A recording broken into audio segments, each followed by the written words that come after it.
Testing. 321, 321. That doesn't help you, Gab? Okay, I can't hear Sparks. Come on, Gab. Okay, now I hear Sparks. Can you lip read? Now can you hear me?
All right. Good afternoon from Carson Park in Eau Claire, and do not adjust your computer video. Yes, that is snow that's coming down here at Carson Park. 2 scheduled games today in the Big Rivers Conference. Later on, 7 o'clock scheduled start. It'll be Menominee versus Eau Claire North. Right now, we'll have Hudson in Eau Claire Memorial. Hello again, everybody. I'm Bob Radovich, joined up in the booth by former Memorial head coach Dave Sparger. And Spargs, you coached a long time, and you had to deal with weather conditions, and consider the swing we've had in just 1 week. It was 80s, high 80s last week, and now we've got my last check of my weather apps at 39 degrees, and we've gone from snow, and I believe this is grapple, which my meteorologist friends say that's soft hail.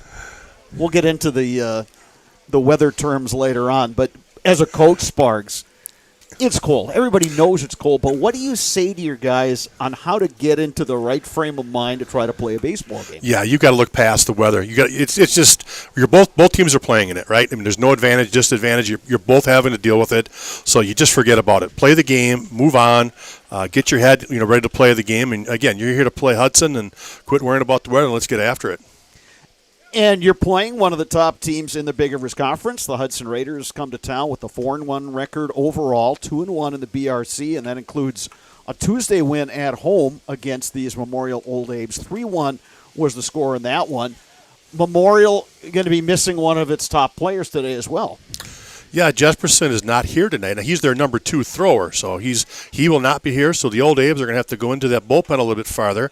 And Sawyer Stein is actually going to get to start. That'll be his first start of the year. He did have 2 innings against La Crosse Central, and they were real pleased at how he threw against Central. He had 2 shutout innings, so they thought, all right, next man up, and let's give him a shot here in the Big Rivers Conference. And it's a similar story on the Hudson side as well, because the Raiders have Jake Busson on the mound. He's one of the top shortstops in the BRC, but they're going to try him out on the mound. We know he's got a strong arm. It'll be interesting to see how long they go with him, because I think overall you want to save Busson to play infield, but at the same time you need innings. Yeah, you're right, and it'll be interesting to see how that plays out, because if he's throwing well, you might just say, you know what, we're riding you, let's go. And then again, if he starts to struggle a little bit, all right, we're on to the next guy, and let's get into the bullpen. I guess that's really kind of the theme for both teams tonight, is they're going with some new starters, some young guys that haven't pitched a lot, but, they're going to give them a chance tonight in this game 2 of the matchup, and so we'll see how long the starters stay and who goes to the bullpen first.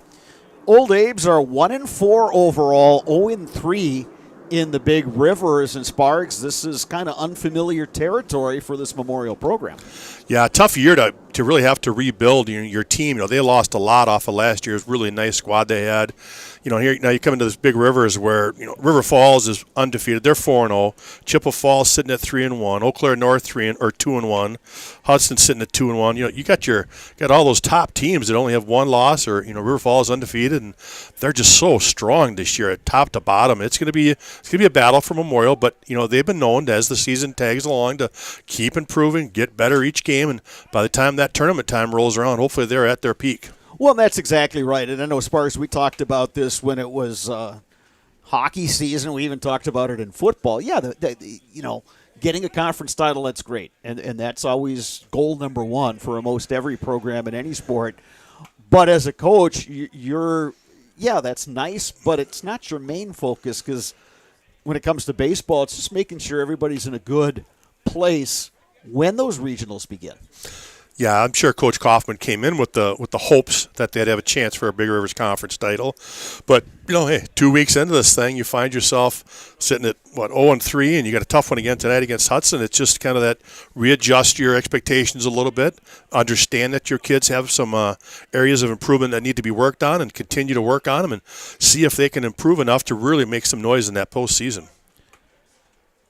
Hudson Raiders, along with Eau Claire Memorial and Eau Claire North and Stevens Point, were the 4 teams that advanced to the Division I sectional that was played here at Carson Park. And this Hudson program has just been growing and just getting better over the years. And I think, one of the hallmarks is they usually have a good number 1 pitcher, and they can bring in some other guys that throw strikes and pretty sound defensively, and then contact hitters up and down the lineup.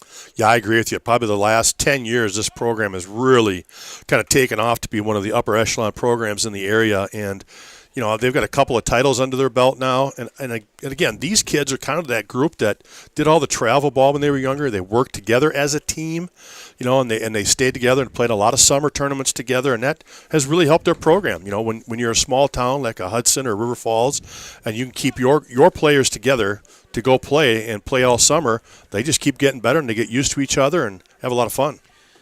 Looking at this Memorial lineup, Spargs, and I look at the guys at the top, and if I'm going to say, all right, these are the guys that have to kind of set the tone when they're up to bat, I think you're looking at Mason Stoik, Gavin Gerber, Leo Lauscher, Sawyer Stein, Roman Trapani as the guys that, we've seen each one of those guys be good hitters for average and have some pop in the bat as well.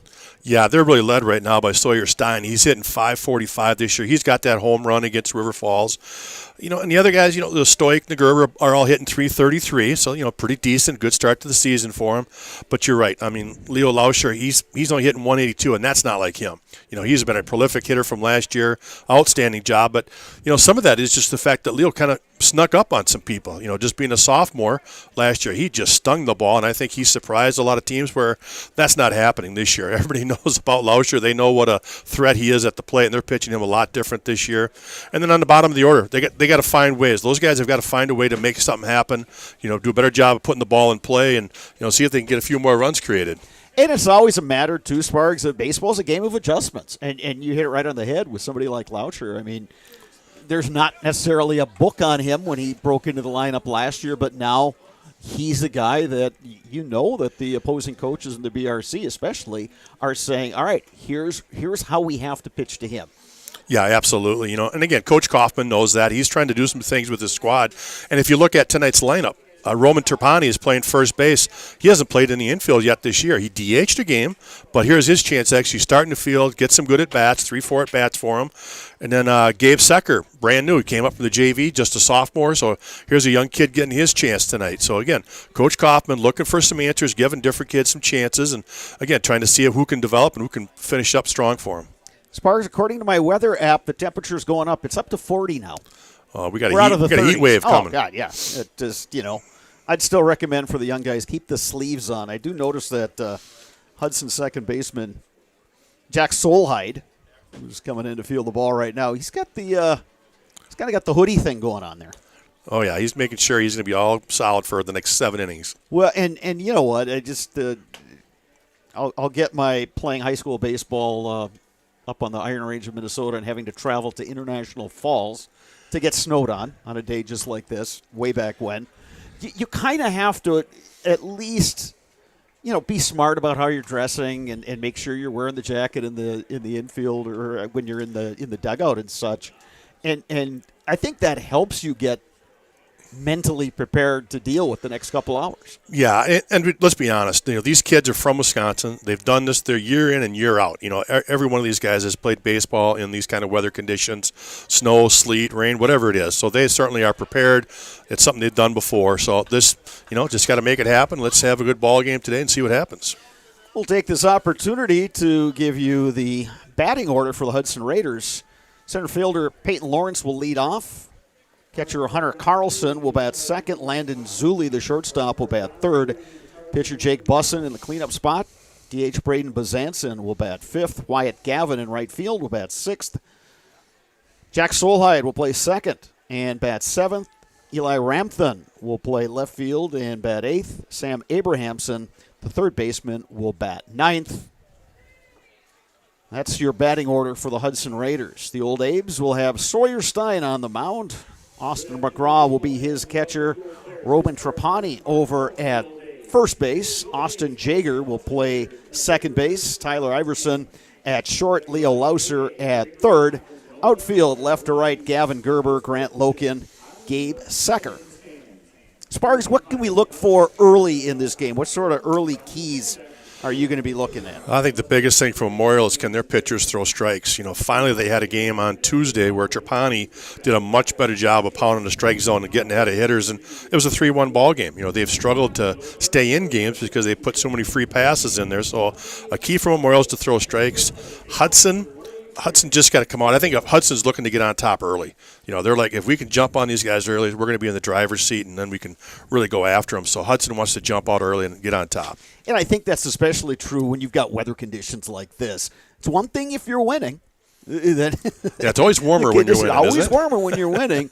On the other hand, if you're down by 6, 7, 8 runs, yeah, sometimes you're kind of your mind starts to wander about what's going on, what's ahead. So you can take a look now, and you see the assistant coaches for the Abes are taking a look at the field conditions. And the challenge here with the mound being covered is to get that tarp off without spilling the water on the mound. Front to back, boys, front to back. There you go. Yeah, they got it. That's a veteran crew out there. Spectrum Insurance is an independent insurance agency offering a full range of personal and business insurance services throughout 19 office locations in Wisconsin. We have a team of insurance agents with diverse areas of expertise ready to protect you from the unexpected. Visit SpectrumInsGroup.com. The Spring Yard Prep event is going on now at Fleet Farm. Score savings on soil, seed, mulch, and fertilizer as you get ready to bring your yard back to life. Get everything you need in one stop. Get it all at Fleet Farm. And you can get quality printed marketing materials at Allegra Eau Claire. Allegra Eau Claire, locally owned and operated, ready to serve you on East Claremont Avenue, just a block east of Eau Claire Memorial High School. Allegra Eau Claire is your one-stop source for design, print, mail, and signs. Call 715-835-1859 for high-quality printed marketing materials at Allegra Eau Claire in AllegraEauClaire.com. Looking to sell your residential property in the Chippewa Valley? Choose Jack Wall and Assist to Sell and save an average of $5,000. Jack Wall and Assist to Sell have been helping area homeowners sell their house and save thousands. Call Jack with Assist to Sell, 715-831-6410. That's 715-831-6410 for a free consultation. And if you're looking for a place to feed your family after work, the game, or this weekend, go to Pizza Del Rey for hot pizza, salad bar, and more. Pizza Del Rey has been feeding Eau Claire since 1976. Find Pizza Del Rey on North Hastings Way in Eau Claire and Facebook today.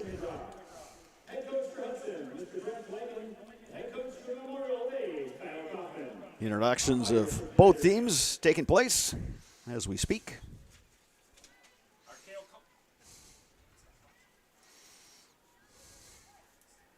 Yeah, team effort to get that tarp off the field, Spurs.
Have all your landscape needs tailored to you with Grounds Pro Landscape Group, which provides full-service landscape management services to residents and businesses throughout the Chippewa Valley. Lawn care, irrigation, decks, patio, and more made easy for you by Grounds Pro Landscape Group. Find Grounds Pro Landscape Group on Truax Boulevard and Facebook today. Calling all number crunchers, math nerds, and abacus sliders, Eau Claire Truck and Trailer is looking for a full-time bookkeeper. This position allows you to be in a great work environment with awesome people and top pay. Accounting professionals and bookkeepers, call Eau Claire Truck and Trailer today at 715-874-6820 or stop in person at Eau Claire Truck and Trailer just off I-94 at exit 59. Eau Claire Ford, Lincoln, Quick Lane buys nice used vehicles every day of the week except Sundays. We'll give you a fair on-the-spot cash offer with no pressure. Eau Claire Ford, Lincoln, Quick Lane. Security Health Plan helps businesses and individuals find the right health insurance program for kids, adults, and families. Security Health Plan will also help you navigate Medicare and Medicaid. Self-employed, no problem. Security Health Plan, promises kept, plain and simple. Get Culligan Water for only $9.95 a month for the first 3 months. Visit Sterling Culligan Water at CulliganH2O.com. Sawyer Stein getting his warm-up pitches in. Spargs, what can we expect out of Stein on the mound? Well, it's hard to say. Like we talked about in pregame here, he's only had 2 innings, pitched well against La Crosse Central. So, again, we'll have to kind of just gauge it as he goes here. But, again, a kid's going to throw decent velocity. Hopefully he's got some off-speed to kind of keep Hudson honest there. So it'll be an interesting outing for him. Peyton Lawrence, Hunter Carlson, Landon Zulli, the scheduled hitters. Top of 1 here for the Hudson Raiders. Really like that Peyton Lawrence. He's off from that team last year that did so well. I think he hit probably in that 9 hole last year, but he was kind of that second leadoff hitter for him. Really a tough out. Good speed. Just battles up there. Sprays the ball well. Uses all field. So a tough out to start for that Hudson top of the lineup. We got a little bit of a breeze today, and it is blowing out towards center field. Outfielder is now starting to shade a little bit towards left field for Peyton Lawrence. First pitch from Sawyer Stein is in for a strike, and we are underway here at Carson Park in Eau Claire. Big Rivers Conference action, Eau Claire Memorial hosting Hudson. Grounder left side, Tyler Iverson. The scoop, the throw in time. Peyton Lawrence retired on the grounder to short, and that's going to bring up Hunter Carlson. Nice start for Sawyer Stein there. 2 pitches, got it inside on him, sawed him off. Real nice start for him. Boy, if you can pitch inside on a cold day, boy, the hitters do not like that because you're hitting the ball on the, toward the handle. Even with an aluminum bat, that can sting. Oh, it does. Absolutely. You got those bees in the hands, they call that one. That is tough. Carlson batting from the left side against the right-hander Stein. He delivers just a bit upstairs. It's 1-0. Outfield shaded towards right field, although center fielder Grant Loken just a few steps towards right. Medium deep all the way around. 2-0 the count now to Hunter Carlson.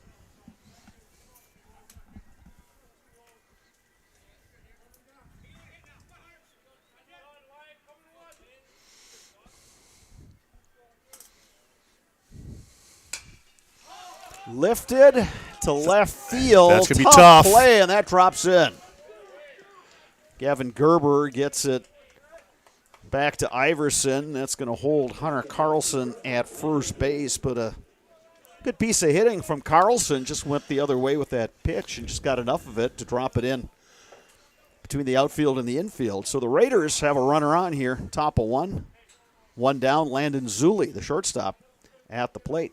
Yeah, we call those seeing eye singles. Boy, they were just right where nobody could get to it, dropped it in there. So, Hudson with a threat here in the first inning with their 1 out and a guy on first. Stein not on the rubber. We're going to have a courtesy runner as well for the Raiders.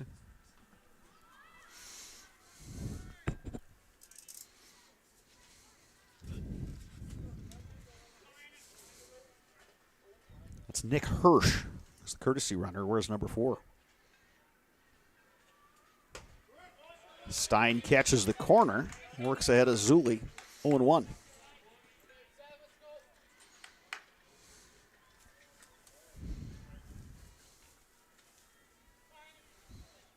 One out here, top of 1. 0-1 pitch. That one misses a bit low. Count even to Zuli, 1-1. Well, Stein's doing a nice job with that slide step. It's going to be tough to steal on him. Got a quick delivery coming home. Big lead at first, however. Runner goes. It's a strike. The throw down.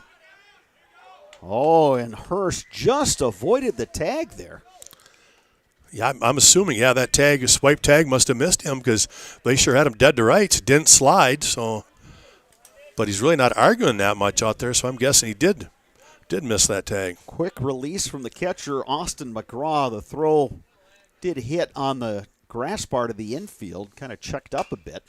It's a little roller. Lauscher, the scoop, the off-balance throw gets away. And Hirsch will come around to score. And the Raiders grab a 1-0 lead. Tough play for Lauscher over at third. He made the scoop, had the transfer, off-balance throw, but it pulled the first baseman Trapani toward the runner. And Zuli, with that play going on and in front of him, saw that Karam off the fence down there and decided not to try for second. So if there's a silver lining for the Abes, it's that. So now Jake Busson will step in. Busson, normally the shortstop for the Raiders, but pitching today with a chance to help his own cause. 1 run already in and a runner on with 1 down here, top of 1. Yeah, that was really a tough play for Leo Lauscher. That could have gone down as an infield single and then an E to allow the run to score. But, if he comes up and makes a good throw, he gets him. But, again, just one of those real tough plays on a cold day. 0-1 pitch, runner goes. Busson swinging and fouls it off, so now he's in an 0-2 hole. Yeah, a little hit and run extra there from Hudson, trying to get a guy in motion and let him hack. And, 4 holes, see what can happen, but fouls it off to run it to 0-2. And Sparks, you touched on that in the pregame show. Hey, get a lead early and play from ahead, and that's a good way to deal with weather conditions.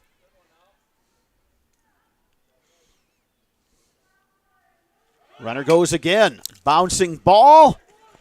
Knocked down with the second baseman, Jaeger, and the throw not in time.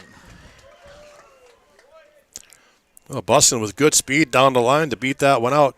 Really, Jaeger made a nice play. He was covering on that as it was a straight steal. So he went to cover the bag, and the ball was hit behind him. He had to turn about and go make a nice stab to knock it down, get up and make a throw, but it's just too much speed out of Buston to beat that one out. Yeah, Buston was hustling all the way down the line, and you're right, Sparks. Jaeger made a really nice play, and at first glance, I thought they may have gotten him.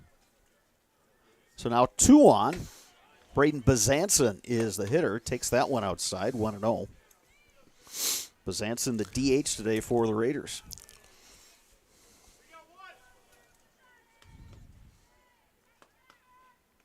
Good speed on the base paths. Stein delivers a strike. Well, Hudson's playing their kind of baseball. They love putting pressure on the defense, that hit and run, the straight steals, all those things to really make that defense really have to test their skills as they try to cover and make plays with the ball being put in play. 1 ball, 1 strike, 1 out. 1 run already in. Lifted to center. Grant Loken move over and makes the catch. 2 down here in the first. Nice play out there in center field, a big second out. Wyatt Gavin will step in. He's the right fielder for the Raiders. Abes would love to get a ground ball or a strikeout or fly out or any kind of out at this point and go up to hit.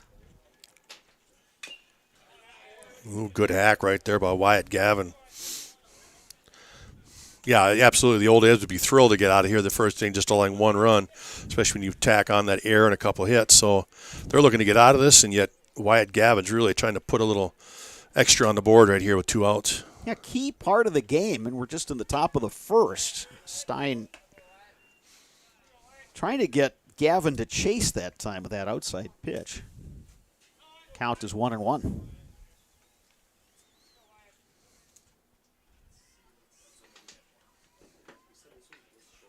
Swing and a miss. Nice pitch from Stein. Took a little off that one. Had Gavin swinging ahead of that one. So 1 ball, 2 strikes, 2 down. Top of the first. Fouled off at the plate, and that caught catcher Austin McGraw. Yeah, that took a bite out of him. No Yeah, doubt. it looked like, I don't want to speculate, but it looked like maybe left side where he took that one. Yeah, right off that knee.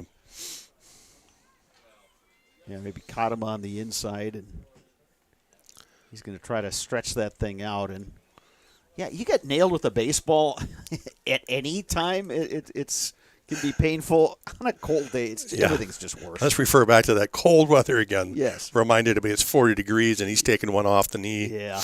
That's what you that's sign just up smart. for there when you're a catcher. Well, isn't that the truth though, right? Tools of ignorance when That's you're a catcher. as they said. And, yeah. and, coming up through the ranks, Sparks, I literally played every position except one, and that being catcher. There you go. You were smart enough to know better. I maybe warmed up a pitcher here and there and said, no, not my thing. Well, it looks like he'll be okay to continue, so that's nice. So the count is 1 ball, 2 strikes. We've got 2 outs here. Top of 1. Raiders have a run on the board. Looking for more, and the Old Abes are looking to get out of trouble here on this chilly day at Carson Park. Zulli and Bussin with their positions at second and first taking their leads, and they've got good speed, so Gapper here in kind of double should score 2. Stein's got his sign from the catcher McGraw. And the 1-2 pitch. Line to left, and that's going to get down. Gerber fields it. The throw is cut off. And well done there by the Abes to keep Landon Zulli from scoring that time. Yeah, good job of hitting there with 2 strikes. You know what, Gavin, not doing too much with that outside pitch. Just kind of reached out, poked the left. Nice base hit, and to the Old Apes' credit, they were at least able to hold him at third. So unable to score with 2 outs. Usually you try to send him and see if you can get that play, but coach held him up. So bases loaded, 2 outs. Yeah, Gerber's got good wheels out there and left, and he got to the ball quickly, read it off the bat, and got the throw in quickly to Iverson, the shortstop. So Hudson deciding to play for the big inning. They've got bases loaded here. Jack Solheide, the second baseman, is the hitter, heading the count 1-0. Stein catches the outside corner, 1-1. Yeah, nice little breaking pitch right there. 1-0, was able to, like you said, catch that outside corner and keep Solheide off balance. Ball and a strike, 2 down.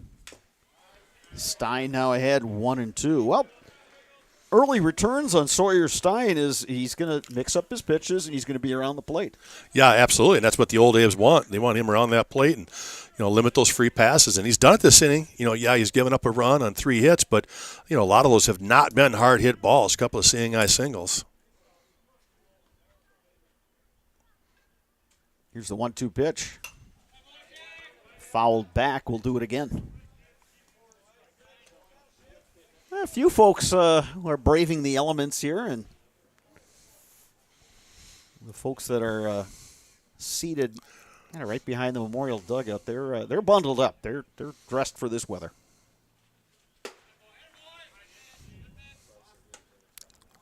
Tried to get Solheide to chase after that high fastball, but he lays off to run it to 2-2.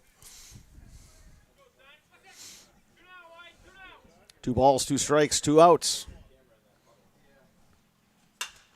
Grounded up the middle. Iverson has it. The flip to second. Big and out. The Abes get out of the inning without any further damage. The Raiders do score 1 on 3 hits. We head to the bottom of the first next on Zaleski Sports. You know better when you see it.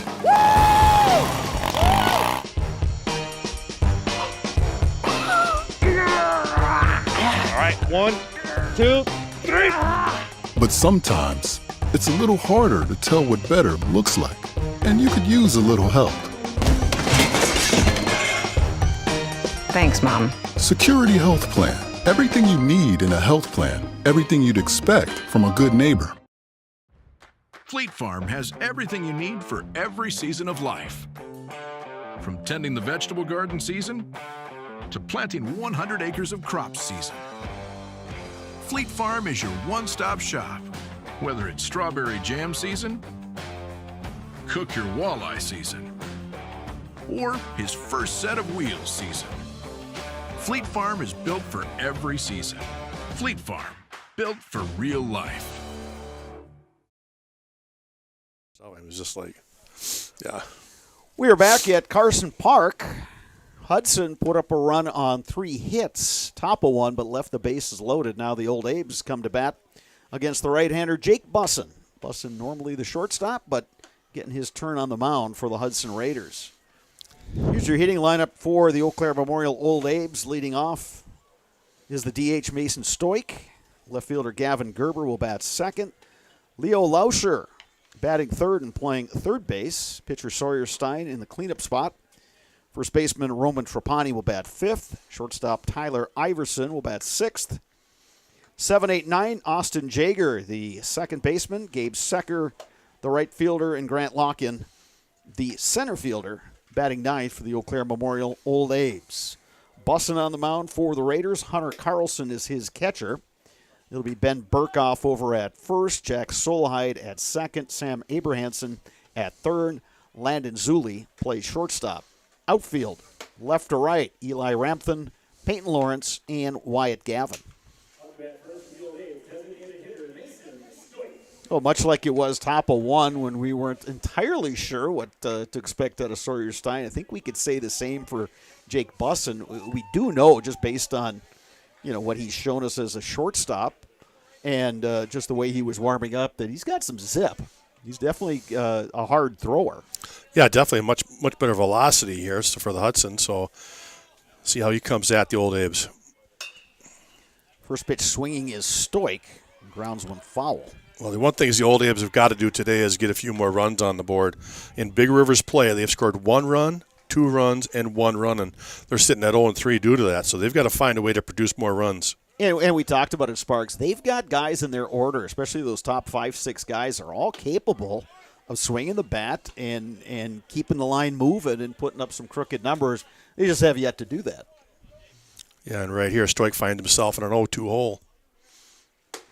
Swing and a miss. Stoik goes down swinging as Bussin threw a little wrinkle there, a little bit of a slider, and got Stoik on strikes. Now Gavin Gerber will step in, Old Abe's left fielder.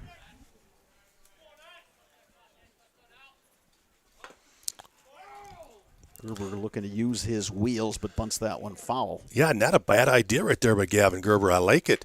You got the infield playing back, trying to catch him off by surprise, drop down that first pitch, make something happen. So a good little idea there from Gerber. And how about his sock game? He's got the stirrups. He's showing all the stirrups. Old school. You got it. There, yeah. Takes a strike.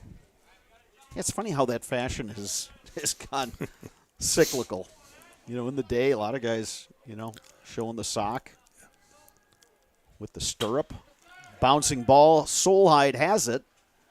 And the flip over to first for the out. So quickly 2 down here in the Abe's half of inning number 1. Well, so far you'd have to really like what Jake Bussin is doing on the mound. 6 pitches, and every one of them is a strike, so doing a really good job. Leo Lauscher will step in. Sparks, how did you wear the socks back in the day? Oh, we had nothing but stirrups. Yeah, that wasn't even a choice back in those days. Sanitary socks and stirrups, baby. You got it. You'd have your regular sock, yep. Sanitary sock, the very thin white sock, and then the stirrups. I liked showing a lot of white. Yeah. A little bit of color on the front. Yeah, that was the style back in. You want to say how many years ago that was? Good rip right there by Leo Lauscher. Runs the count to 1-1. He was all over that fastball. Lauscher, we know he has pop. Be interesting to see if Bussin throws him anything straight on the inside half of the plate. That time he went with a little bit of a wrinkle and missed low, so the count is 2-1.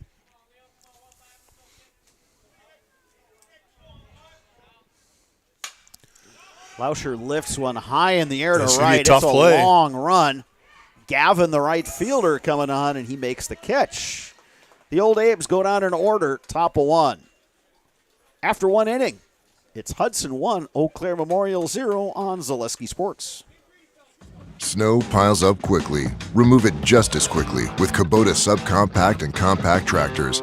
Our #1 selling tractors are built to take on winter with front and rear mount snow blowers, blades, and rotary sweepers. Get select Kubota subcompact or compact tractors for 0 down, 0% APR for up to 60 months and save $1,000. See your local Kubota dealer today. Your local Kubota dealer is Chili Implement, located 1 mile north of Highway 10 in Chili. You know better when you see it. All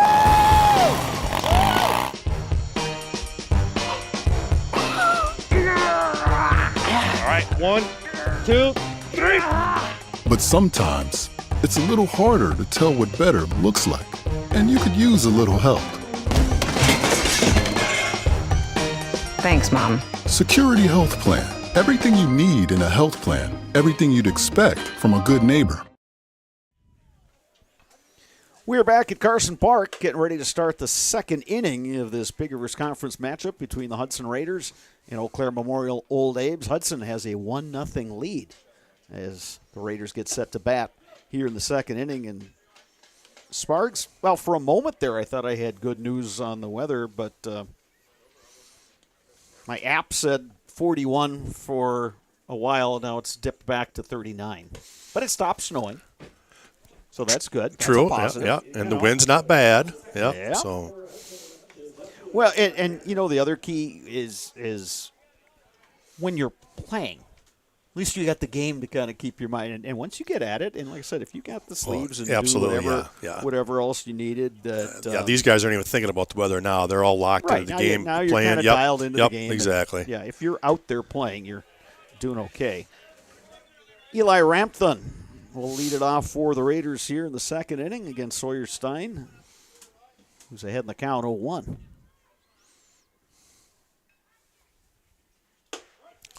You know, it's always interesting when you get into this kind of cold weather, you worry about the pitcher and the feel he has on the baseball. You know, is he going to lose that grip? Is he going to lose the feel because his fingers have gone numb? But so far, so good for both pitchers. There's a little roller. Iverson charges the throw across too high. Rampton on his way to second. He will get there. So the leadoff hitter reaches via the error. That's the second time now the Old Abes have made the play on a slow roller. The transfer is good, and the release looks good, and then the ball just kind of sails. And I think that goes to your point. It's not just the pitcher that needs the grip of the ball. The infielders, that's a tough deal too. It is, you know, and again, they've got to make sure they're staying moving, staying active out there, blowing the hands, keep them warm. So now Sam Abrahamson, the number 9 hitter, comes to bat. The runner at second, nobody out. The Raiders will look to extend that lead. Through the hole. Not bunting here, and there's a base hit. They will hold the runner Rampton at third. So runners at the corners for the Raiders, and top of the order coming up with Peyton Lawrence, who grounded out to short in the first inning. Yeah, it didn't take Hudson long to threaten again here in the second. Error and a single, and they've got first and third and nobody out. This is kind of just what the doctor ordered if you're the Raiders, and just the last thing the Abes wanted to see. Abrahamson, he was moving a little bit. He was leaning. Yeah, Stein stepped off. Yep. Yeah, he got dirty there getting back to the bag. Yeah, he sure looked like he was going. Runner is going. They're going to throw down. That's a stolen base. Yeah, straight steal there, and his wheels, yep. Old Abe's trying to read that. That second baseman's coming in to cut that. If he sees the runner from third go, he'll cut that and throw home. If he sees him stay put, he'll let that throw go through to the shortstop. But shortstop wasn't quite to the bag yet, so he was safe on that slide. So Hudson's sitting at second and third now. So 2 runners in scoring position for Lawrence, who watches that one go outside. He's ahead in the count 2-0. Yeah, Peyton Lawrence now just going to shrink his zone. He's thinking nothing but fastball in his sweet spot, sitting on a 2-0 pitch here. Outfield straightaway. Kind of shading in both left and center. 2-1 now the count to Lawrence. Interesting that Gabe Secker, the right fielder, is playing fairly deep out there in right center. Yeah, deep and off the line, so he's obviously figuring that Hudson's going to pull most of the pitches. And my guess with Secker seeing his first varsity appearance is, the Abe's coaches are going to make sure he is positioned where they want him. There's a line drive base hit. That's going to score a run. Again, they hold the runner at third, and they got him. Great throw right there by Gerber, right to the cutoff. Lauscher cutting it down. Guy rounds the bag. Abrahamson a little too aggressive, couldn't get back. So well executed by the old Abes. Wow, the Abes getting out there, and credit to Gerber once again. Fielded the ball, got it in quickly. They hit the cutoff, man. So that'll go 7-6-5 if I'm correct there.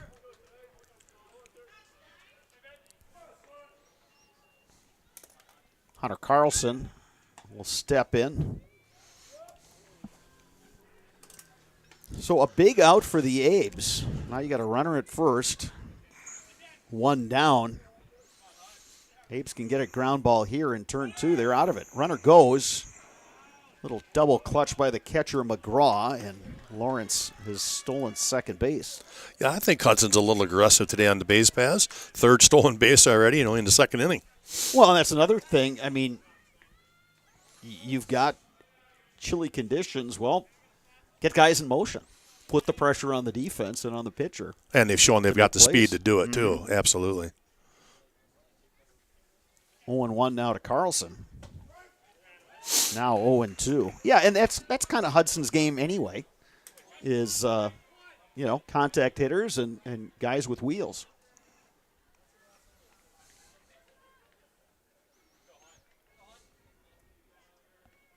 Lawrence with a decent lead out there at second.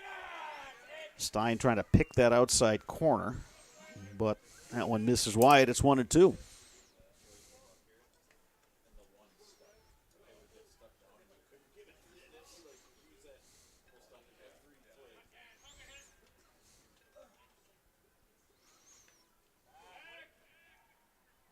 One-two pitch. Fouled off left side. We'll do it again. One of 2 games we'll have for you today on Zaleski Sports. Another BRC contest coming up after this one. It'll be the Eau Claire North Huskies hosting the Menominee Mustangs. Those 2 teams went extra innings on Tuesday before the Huskies won in extras. Put up a crooked number. Ooh, that one just missed outside. Count even 2-2. Yeah, that's a good pitch right there from Stein. He wanted to see if he could get him to chase, but he did a good job by Carlson holding off on that tough pitch. Run, like you said, runs that count even now at 2-2. Oof, another close one. Again, Stein has been around the plate so far early in this game.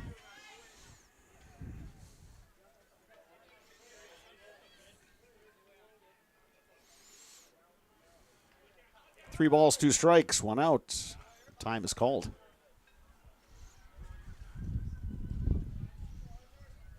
Yeah, there is no pitch clock in the old high school game yet, so we're okay with that.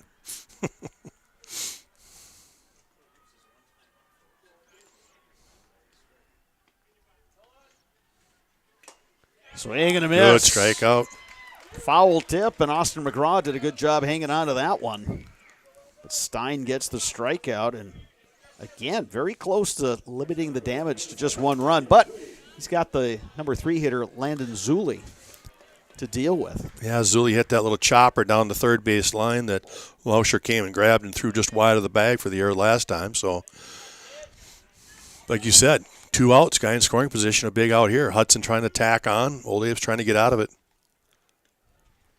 Pitch from Stein, swing and a miss by Zulli. Yeah, you talk about the pitch clock, Sparks. I think it's a great idea for the majors and the high minor leagues. Probably not so much at the high school level. No, absolutely. There's absolutely no need for it at the high school level. There's a little roller. Lauscher with the pick, the throw across. In time. Oh. Close play. But the strong arm of Leo Lauscher. They got the call on that one because I'm going to say that's a good thing there's no replay. That's a close one. That was a close one. Hudson tacks on another run on a pair of hits. We move to the bottom of the second with the Raiders leading Eau Claire Memorial 2-0 on Zaleski Sports. When buying or selling land, the biggest decision you make is choosing your representation. Whitetail Properties is the top real estate company for selling hunting land, recreational properties, and farms. Our nationwide network of sportsmen, farmers, and investors offers a great opportunity for you to capitalize on the true market value of your property. In central Wisconsin, Brian Roosh is your local land specialist and is ready to help you get started on all of your property needs. Nasonville Dairy, family owned and operated, bringing you fresh cheese curds made daily, along with many other varieties of Wisconsin-made cheeses and treats.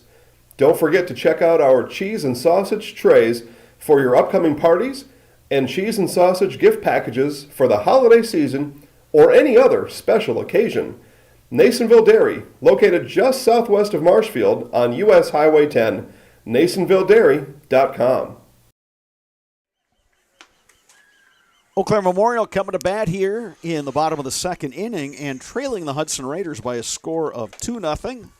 Raiders picked up a run in the first and another one in the second, but if you're going to look at it from the Memorial perspective, I think the Abes have to be happy that they got out of both of those innings without much more damage. Yeah, very fortunate in both innings. The top of the first, they had bases loaded and were able to get out of it. And this last inning, they were able to throw behind that runner around third to get him out for that second out.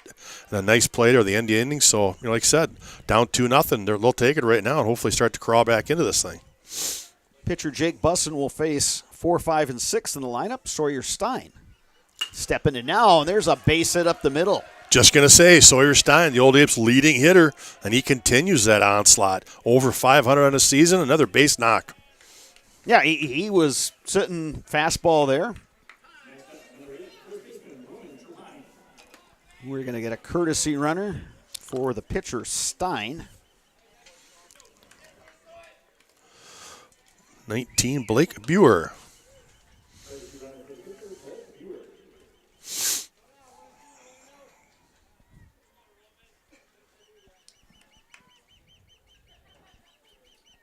Buer now the courtesy runner at first. Roman Trapani steps in. Trapani today playing first base for the Abes.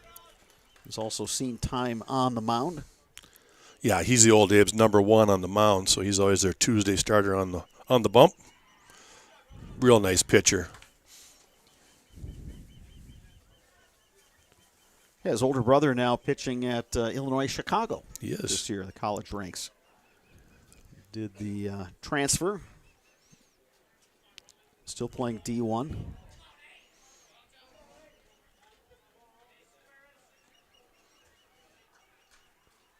Pitch from Busson catches the outside corner. You know, UIC also got to transfer another local player, Charlie Ciccone, who played for the Eau Claire Express last summer after a really outstanding season at UW Stout.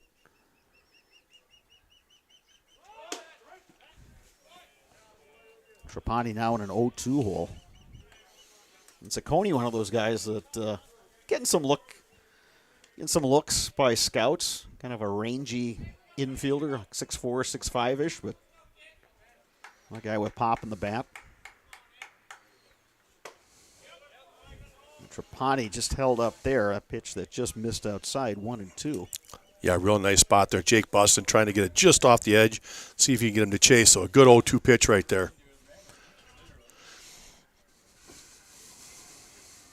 Runner goes. Throw down, they got him.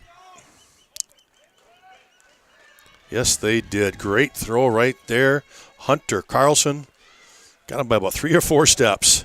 Now, I couldn't tell if Buer, did he just hesitate or did he lose his footing there, Sparks? Yeah, I just think he got a late jump. He was like, he got pulled to steal. I better go. And, a lot of those guys, if they get that late jump or a board jump, just stay put. But, young guy running the bases, he took off. And there's strike 3 call to Trapani, a nice little bender that caught the inside corner. And the Raiders making some plays defensively and getting good pitching by Buston. And now Tyler Iverson will look to start a 2-out rally for Memorial. You see assistant coach John Roush has got the towel working down there. And, yeah, that's going to be one of the challenges for the home team today is keeping the balls as dry as possible, because my guess is that the grass is a little wet given all the precipitation we've had in the last couple of days. Iverson takes a strike.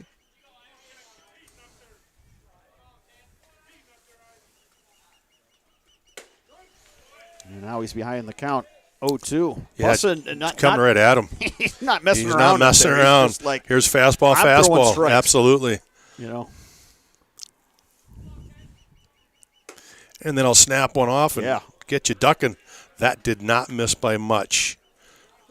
Well, it kind of figures Buston, being an infielder, is going to work fast when he's a pitcher. That's a good point. A good point. He knows what it's like. Yeah. You want your guys standing around and high fastball. Buston has faced 6 hitters. He's given up just the 1 hit. Apes are retired in the 2nd inning. We move to the 3rd. Coming up on Zaleski Sports. Culligan Water delivers. From your first call, to your first sip, to your first soak.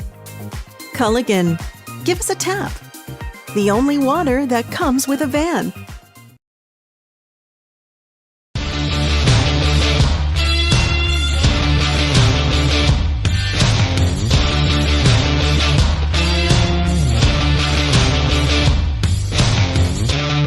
Be ready for your season with Play It Again Sports of Eau Claire. Play It Again Sports is just down the road, south of the 5393 intersection in Eau Claire. Just tell them you saw this commercial on Zaleski Sports and get $5 off any $50 order and $10 when you spend $100. Play It Again Sports, buy, sell, trade, and be ready for your season.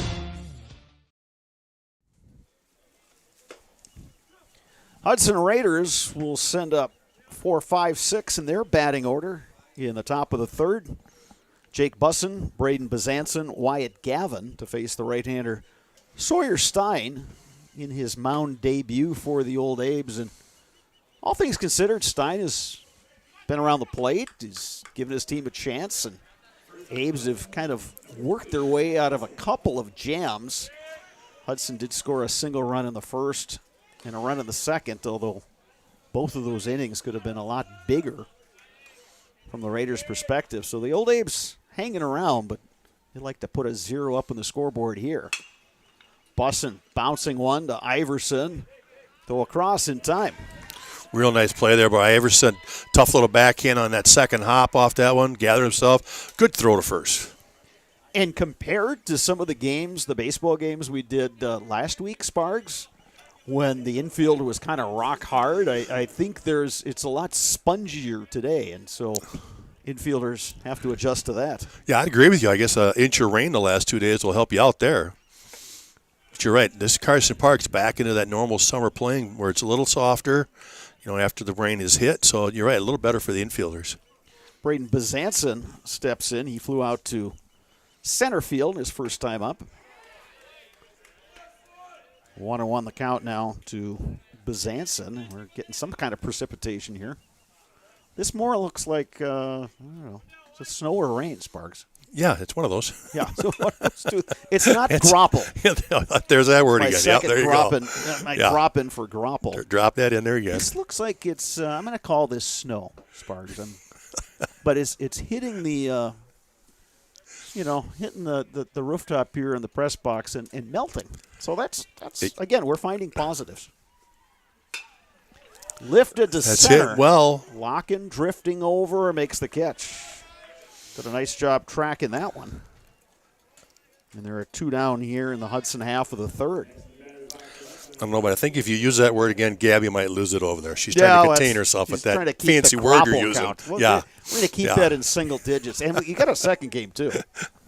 And speaking of weather, Sparks, I think I've resolved the temperature dilemma. I've got 2 different weather apps. Oh, well, there you go. Giving me see which one's better. Information. Yeah. Well, I guess I'm obligated to say that it's the News 18 weather app is the better one. I'm kind of contractually obligated there. So Wyatt Galvin reached on a this could be trouble. Hit, a little looper, and that's going to drop in front of Secker. So Wyatt Galvin is 2 for 2. Yeah, his second hit of this the ball game. Jack Scheid will step in. He grounded into a fielder's choice. His first time up, that ended the first inning.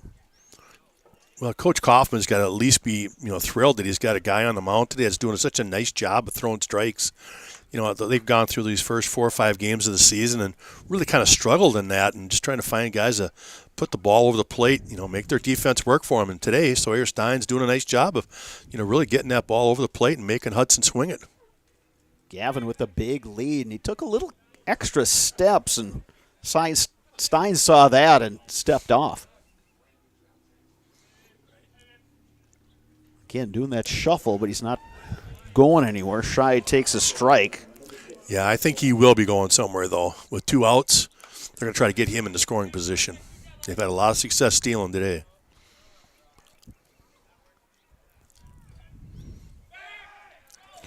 Oh, that one gets away. Yep, they had him. So Gavin will get down to second. So the Raiders, for a third straight inning, will put a runner in scoring position. Yeah, he was definitely going. So Stein put a good move on her, had him picked, but he just threw it away at first base. So he'll end up on second with that error.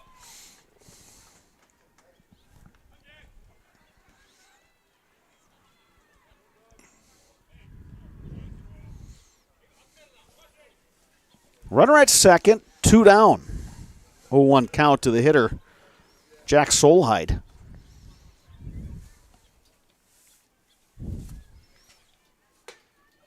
Checks his swing. That pitch just outside, 1-1.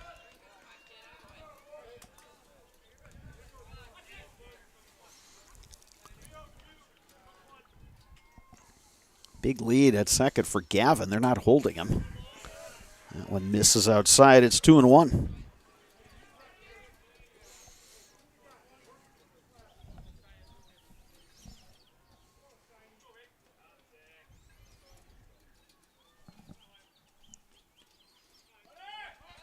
Swing and a miss. Throw down to third. Not in time. Well, Gavin had that big lead and a good jump. Yeah, you had just mentioned it on the previous pitch. He was getting that good lead. At that time, even better, he had that nice secondary.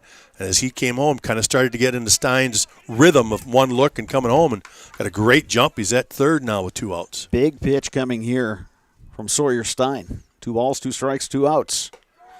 Got him Strike looking. 3 on the outside corner. Again, the Abes get out of trouble without a whole lot of damage, and they keep the Raiders off the scoreboard in the third inning. We move to the bottom of the third with the Raiders leading the Old Abes 2-0 on Zaleski Sports. What Heartland Farms is a large potato and vegetable operation. Who Heartland Farms is a group of hardworking, dedicated people who have a common vision.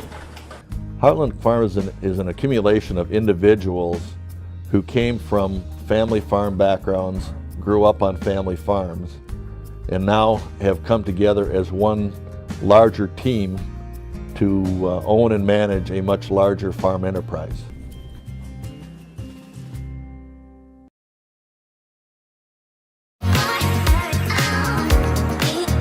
Rich, creamy, and fun. Point Craft Soda. Caffeine-free, made with 100% real sugar. From Stevens Point Brewery. We move to the bottom of the third inning. The Old Abes will send up 7, 8, 9 in their batting order. Austin Jaeger, Gabe Secker, Grant Locken. Memorial trailing Hudson by a score of 2-0. Jake Busson. Normally the Hudson shortstop has been sharp in his first 2 innings on the mound today.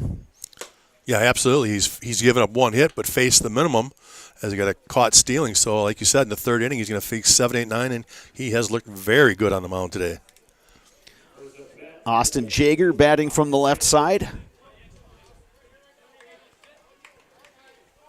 Abes getting out hit 6-1. They've committed 3 errors. Hudson has yet to commit an error, and yet it's still a 2-0 game. So if you're the Abes, you got to feel like, all right, you've got some chances now, and 1 decent inning, and you're right back in this thing.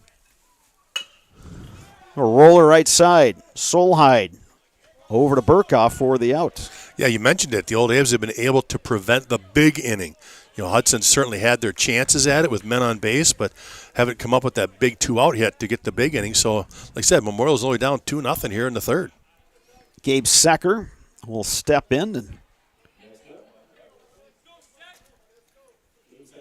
he's up from the JV and not really even on the official roster of the Old Abes, not the official varsity roster.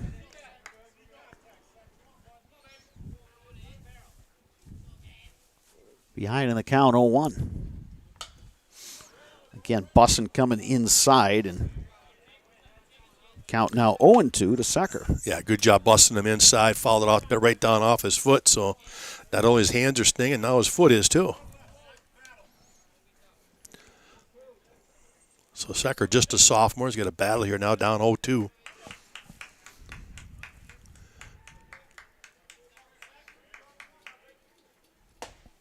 Strike 3 called. Good pitch from Busson. Right at the knees and on the outside corner. Yeah, Busson continues to look sharp. Now stepping in, Grant Locken, the center fielder, looking to get something started for the Abes and get back to the top of the order. He rips one to left, but right at Eli Ramthun, who had a little bit of an adventure out there, but he made Came in a little hard on that one, yeah. Coming in hot. Abes go down 1-2-3 in their half of the third. We'll have the fourth inning right after this on Zaleski Sports. You know better when you see it.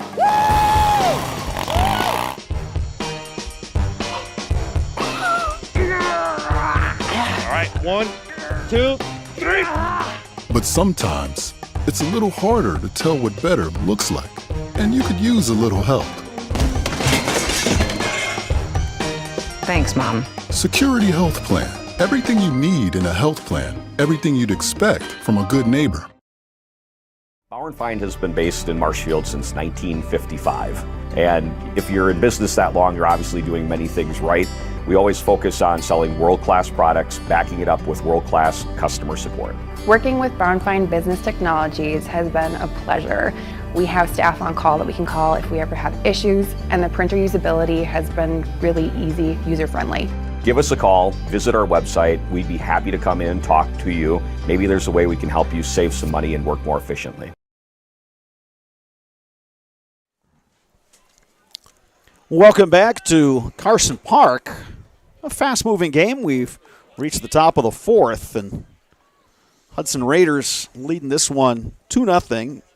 They will send up 8-9-1 in their order. Eli Ramthun, Sam Abrahamson, and Peyton Lawrence against the right-hander Sawyer Stein, who's pitched pretty well for the Abes. He has given up to 6 hits, but he's been right around the plate and giving his team a chance.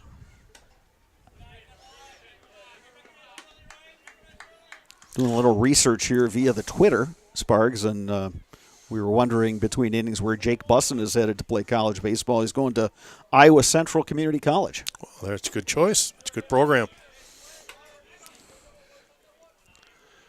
a great place for those kids that are just really starting to find their groove in baseball. Give them another year or two of development and getting mature and then going on to play at another level. Another good pitch delivered by Stein. He's ahead in the count. 0-2.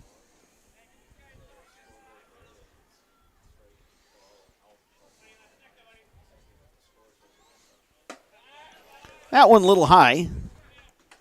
Count is even to Rampton. 2-2. Rampton reached on an error in the second inning, came around to score. Oof, didn't miss by much. A little up and in, I guess.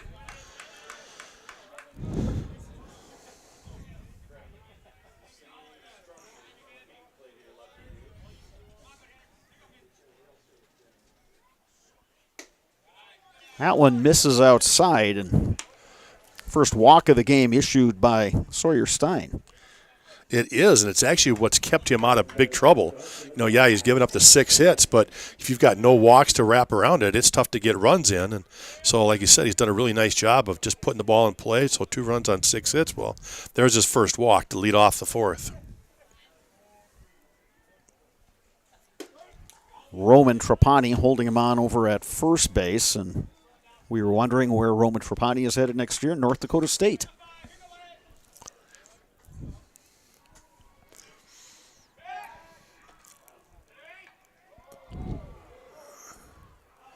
Again, a good throw to first gets him. A little low in the dirt. Trapani had to kind of worry about picking it first and then putting the tag on.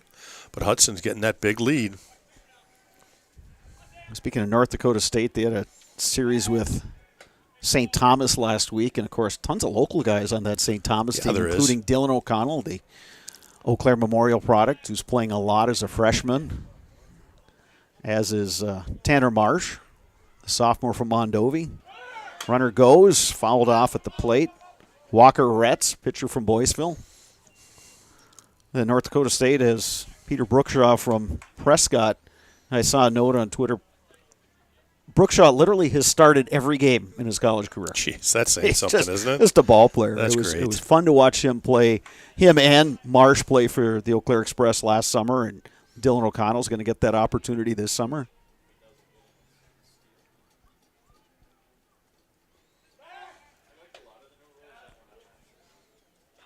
Sawyer Stein, good job mixing up his looks there to first base.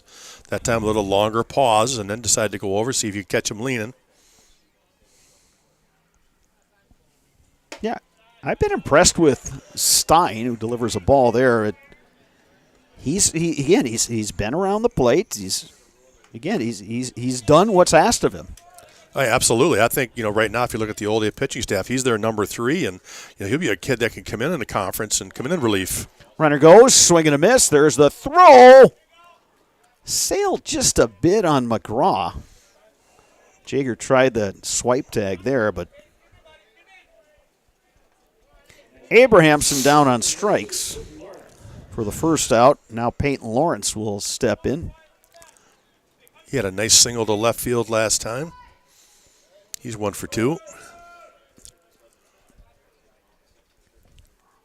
Runner at second is Rampton.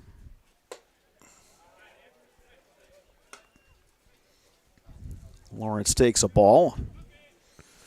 So again, we've got some precipitation, but it appears to be the snow variety and not the rain.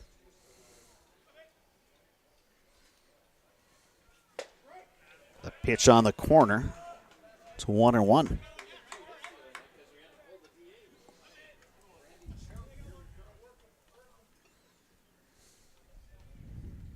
One ball, 1 strike, 1 out.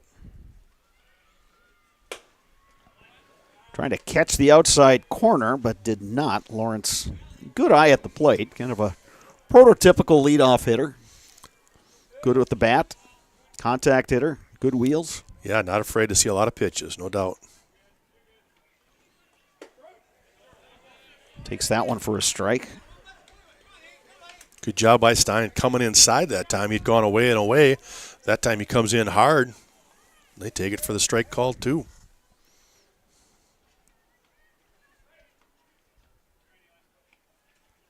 Swing and a miss. Nice pitch from Sawyer Stein to get the leadoff hitter, Peyton Lawrence. So now Hunter Carlson will step in to hit. Carlson singled, stole second, and scored in the first inning, struck out swinging in the second. Abe's again looking to just keep hanging around in this game.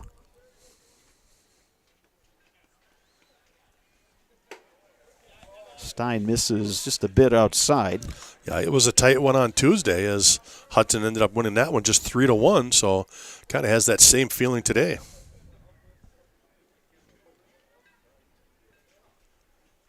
Outfield medium deep all the way around as Carlson takes a strike from Stein.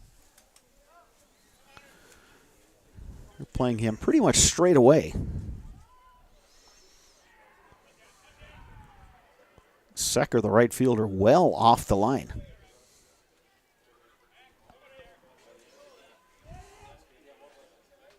Rampton doing a little dancing out there at second.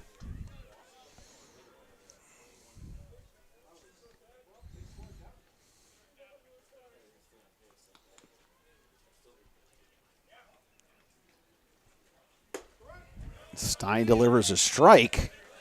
1-2. Changing his looks again on the mound. Looked back 2 or 3 times. Came set, paused. Really, really nice job by Stein. Mixing up things again. Mixing up his looks to give those runners a different look. Grounded. Trapani has it. The flip to Stein in time. And the Raiders are retired here in the 4th inning. Memorial coming to bat, bottom 4 when we return on Zaleski Sports. Customize your next apparel order with Maida Custom Apparel of Stevens Point. Visit us today for custom baseball and softball apparel.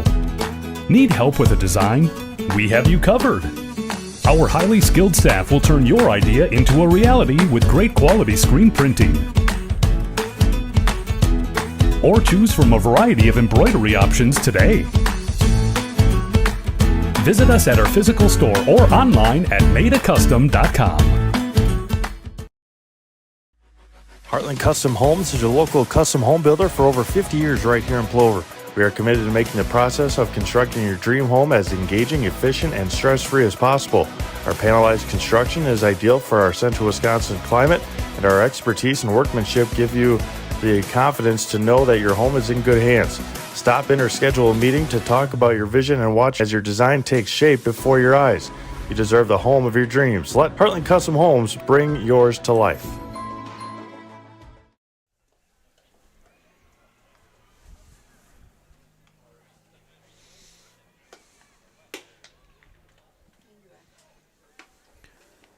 It is the bottom of the 4th inning here at Carson Park. Chilly day. We've had some on and off precipitation, but play ball it is. It was Big Rivers Conference matchup.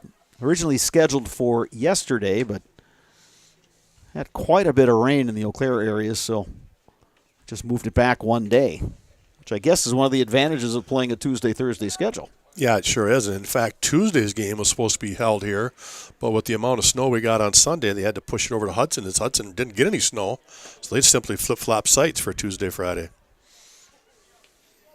Old Abe's will send up the top of the order Mason Stoik, Gavin Gerber, Leo Lauscher here in the 4th inning against Jake Bussin, who has cruised in this one. He's given up the one hit, but has not. That's really been the only base runner that he's faced. All the rest of the time he's thrown out of the windup. He got Stoik on strikes in the first inning and ahead in the count. 1-0 right there. Swing and a miss by Stoik as Bussin went upstairs with some heat. And it's 0-2. Yeah, breaking ball and a high fastball. He's up 0-2. Stoik gets a piece there. Stoik on his way to UW Stout to play men's college basketball.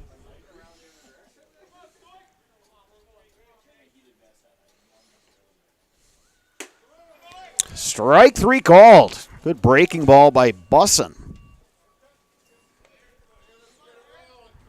Yeah, that has looked sharp for Busson today.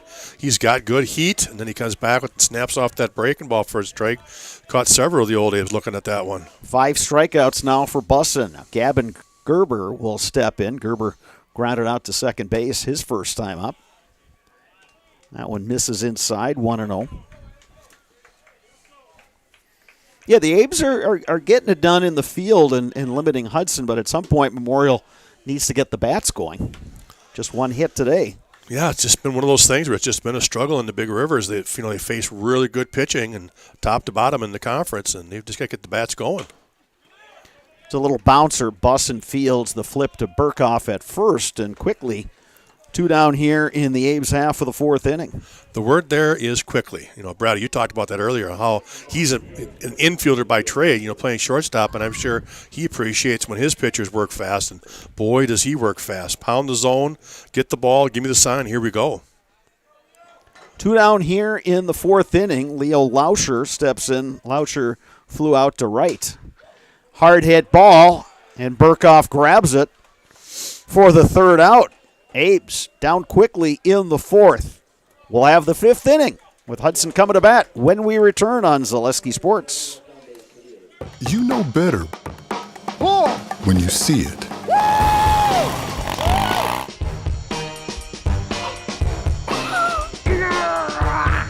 right, 1, 2, 3. But sometimes it's a little harder to tell what better looks like, and you could use a little help. Thanks, Mom. Security Health Plan. Everything you need in a health plan. Everything you'd expect from a good neighbor. Fleet Farm has everything you need for every season of life. From tending the vegetable garden season to planting 100 acres of crops season. Fleet Farm is your one-stop shop. Whether it's strawberry jam season, cook your walleye season, or his first set of wheels season. Fleet Farm is built for every season. Fleet Farm, built for real life.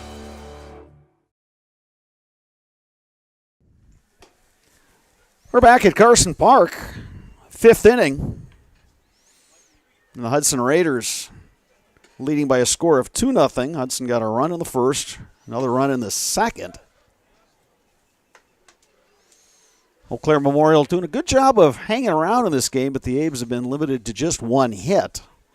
So now Sawyer Stein out to work his 5th inning, and I think, again, from the A's perspective, Stein is, their 3, maybe their 4th pitcher, but he's done a good job today of just being around the plate, mixing his pitches, and working fast. And despite the fact the A's have 3 errors, they made some other plays in the field to kind of keep this game within reach. Yeah, absolutely. They've come up with that play to get themselves out of trouble. And like you talked about, all they're giving up to single runs. As long as you don't give up a crooked number, you're going to hang around.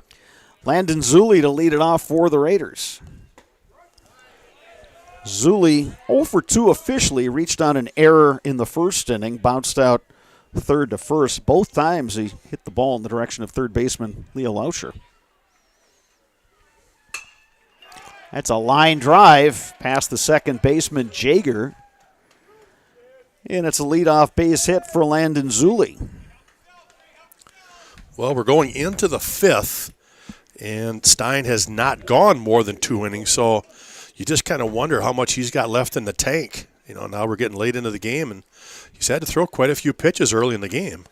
And no action as yet in the Memorial bullpen.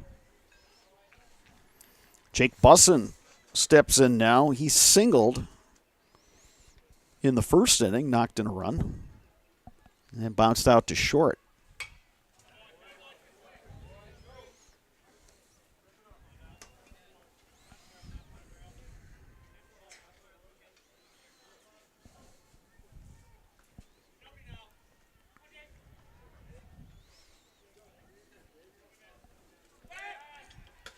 Zulli was getting himself a pretty good lead at first. Stein saw that and threw over, trying to keep him honest.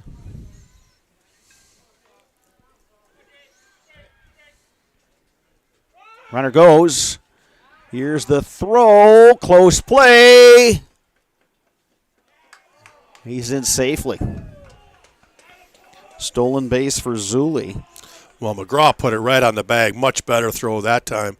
They kind of went with that high fastball, I think, to give him a chance because they thought he was going to go. And so a good pitch, high fastball, got it down there. And, close play at second.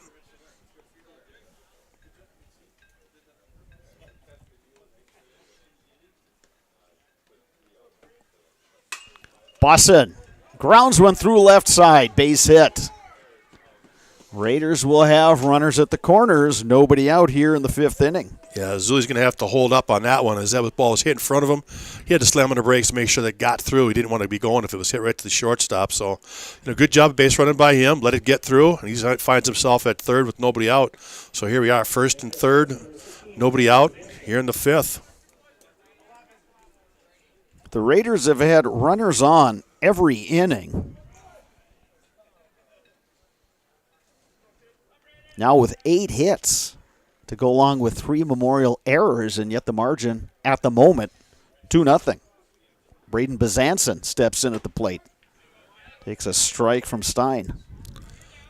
And the Old A bullpen's going to get active now here.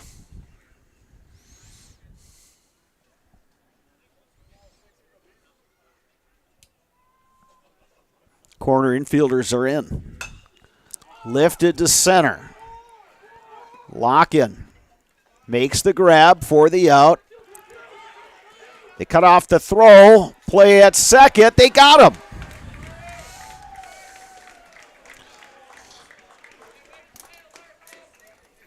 So it's a sac fly for Bezanson.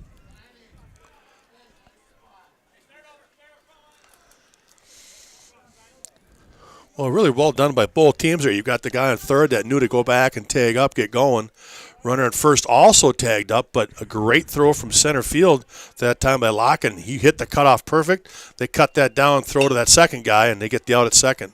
Wyatt Gavin goes up the middle for a base hit. Gavin now 3 for 3, 3 singles.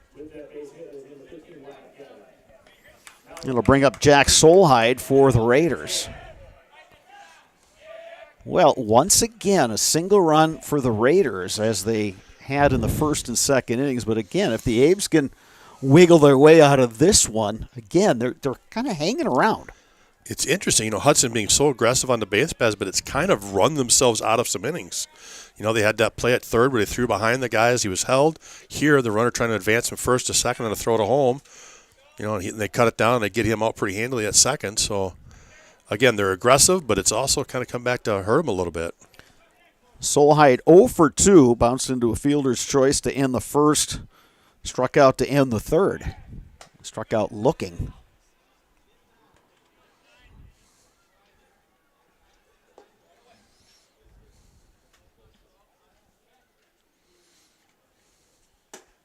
Pitch from Stein misses upstairs. 1-0 to Solheid.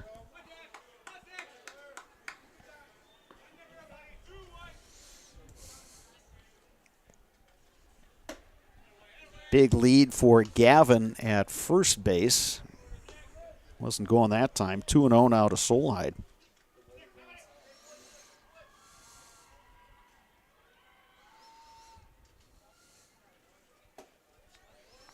That one just missed upstairs, and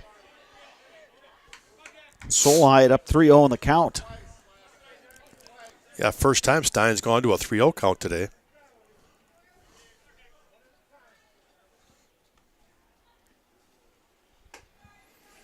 Misses outside. So a walk to Solheid. First and second now with 2 down. Eli Rampton will step in to hit. Rampton reached on an error, scored in the second inning. Reached on a walk in the fourth. And John Rauch will go out and have a talk with his right-handed pitcher, Sawyer Stein.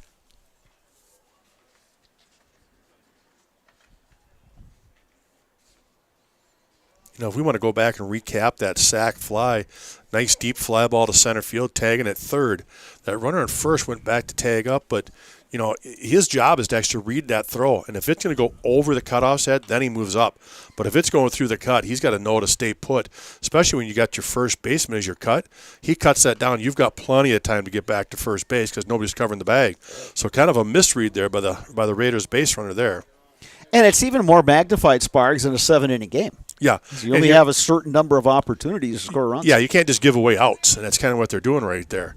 And here now, all of a sudden, you look, they've got 2 guys on. Well, if he just stays put, they'd have bases loaded and 1 out. So Rampton, the hitter. Solheim, the runner at first. Gavin, the runner at second. Sawyer Stein trying to wiggle out of another jam. That's thrown away. He throws that into center field.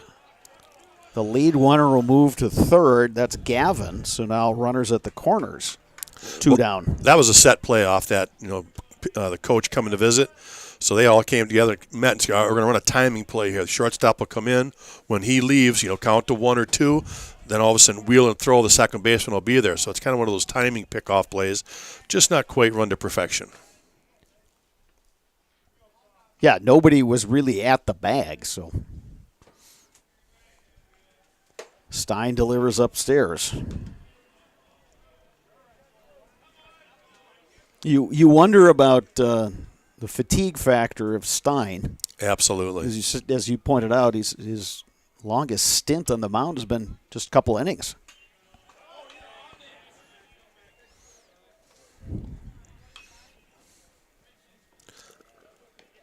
Well, I think Coach Blagan was kind of waiting to see if he would find the strike zone again. Now that Rathman is, find himself 1-1 count, now we'll look for that base runner to try to take the bag and see if they maybe run a double steal here.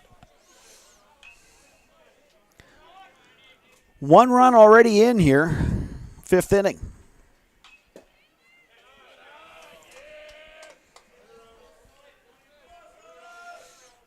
Two and 1 now the count.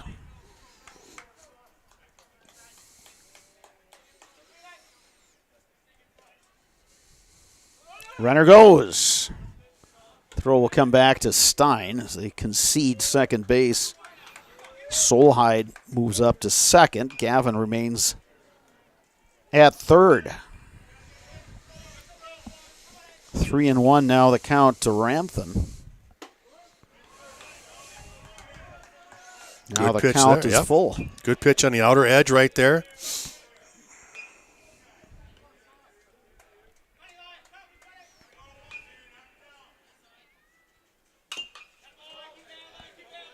Rampton stays alive.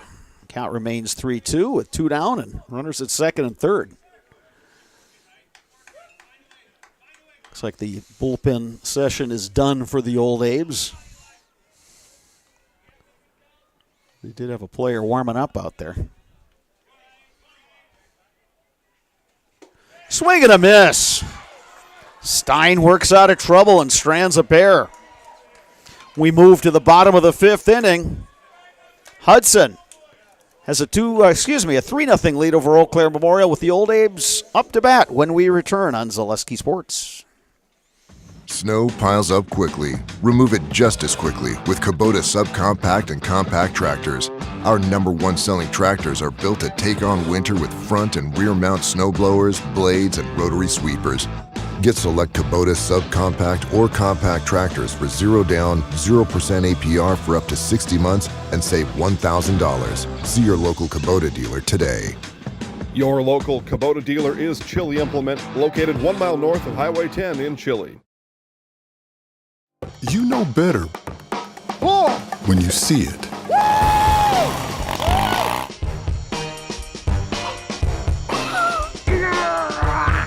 right, 1, 2, 3.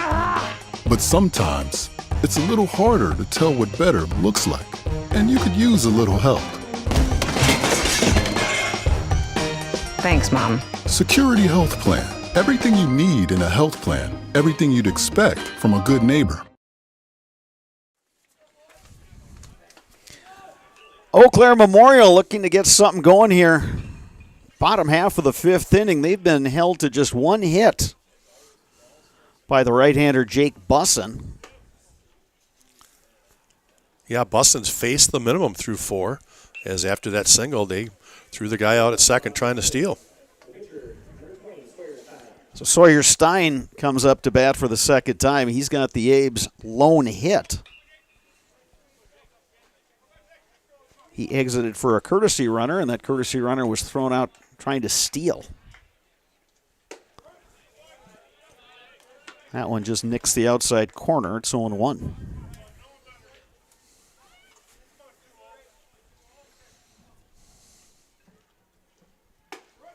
And another pitch right in the same spot by Busson. It's a little kind of a tailing fastball there that just kind of caught the corner. 0-2 pitch. Right back up the middle, off the hand of Busson. The throw in time. And that's off the bare hand, like you said. They're going to have to take a look at this. Boy, that's just a reflex, but you hate to see him do it, but...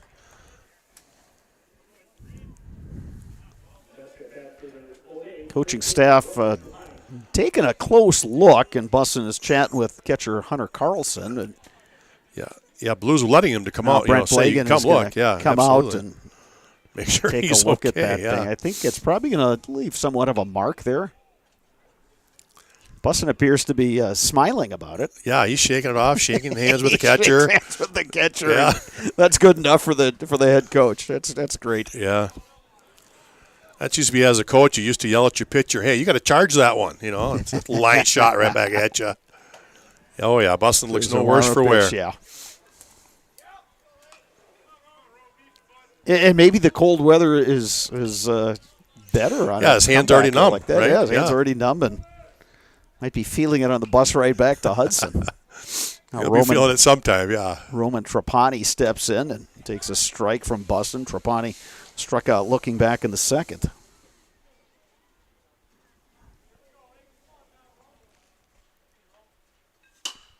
Lifted to left. Will it stay Long fair? run for Ramtha, it's a foul ball. Well, it's the best hit ball by the Abes so far in this game. Just drifted foul for Trapani. He was all over that pitch from Busson. Sometimes it doesn't take much. Well, they got to get something going, and you know how it is, especially at the high school level. I've always thought at this level of baseball, hitting is really contagious. Yeah, right now the Abes just got to get somebody on base, like you said. Oh, great pitch, 0-2. Little slider on the outside. So 2 down. Another strikeout for Busson. And Tyler Iverson will step in. He struck out back in the second. 6 strikeouts for Jake Busson. Yeah, how about Jake Busson? Shortstop coming here to pitch, just dominating on the mound today so far. He takes one off the hand, shakes it off, comes right back with a strikeout. Count even 1-1 to Iverson. No activity. Well, I was just about to say no activity in the Hudson bullpen, and somebody's going for a jog out there, but I think they might be going to grab a baseball. Be interesting to see how long they go with Busson. Yeah, he's been sharp, and his pitch count is kept down low with not many people on base, so he may be able to get all 7. Bouncing ball, scooped by Abrahamson. Throw across to Burkhoff in time. Another 1-2-3 inning work by Jake Busson of the Hudson Raiders. We will move to the 6th inning with Hudson holding a 3-0 lead over Eau Claire Memorial right after this on Zaleski Sports. When buying or selling land, the biggest decision you make is choosing your representation. Whitetail Properties is the top real estate company for selling hunting land, recreational properties, and farms. Our nationwide network of sportsmen, farmers, and investors offers a great opportunity for you to capitalize on the true market value of your property. In central Wisconsin, Brian Roosh is your local land specialist and is ready to help you get started on all of your property needs. Nasonville Dairy, family owned and operated, bringing you fresh cheese curds made daily, along with many other varieties of Wisconsin-made cheeses and treats. Don't forget to check out our cheese and sausage trays for your upcoming parties and cheese and sausage gift packages for the holiday season or any other special occasion. Nasonville Dairy, located just southwest of Marshfield on US Highway 10, nasonvilledairy.com.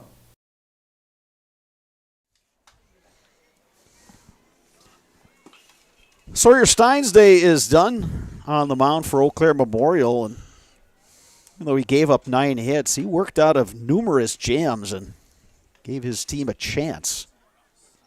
Allowed just the 3 runs. Now the right-hander Blake Buer will step in and look to finish this one off for the Old Abes. Yeah, real nice outing by Sawyer Stein today. Kind of an unknown on the mound after only throwing 2 innings so far this year, but just the 3 runs on 9 hits, 4 Ks, and only 2 walks. There's the key, folks. If you're going to give up 9 hits, you've got to eliminate the free passes, and he did, and they were able to work themselves out of some tricky innings. And now the challenge for Buer is that, he got some time to warm up, but how quickly can he adjust throwing off the mound, and can he continue what Sawyer Stein started? Stein now over at first base. Trapani will remain in the lineup as the DH.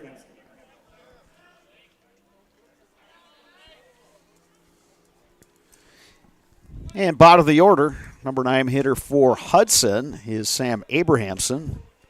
Single and a strikeout. Yeah, the Old Abes are right there. They're only down 3, so Buer's job is to keep this there. Don't let Hudson tack any on this inning. Buer delivers a breaking ball. It swept across the plate, 1-1.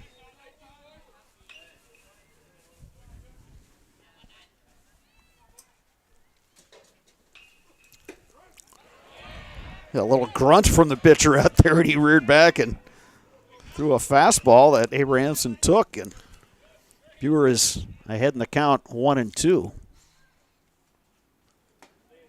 Back to the breaking ball, missed outside, 2-2. Buer grunting all 145 pounds of him there. Try to get a little extra behind that one.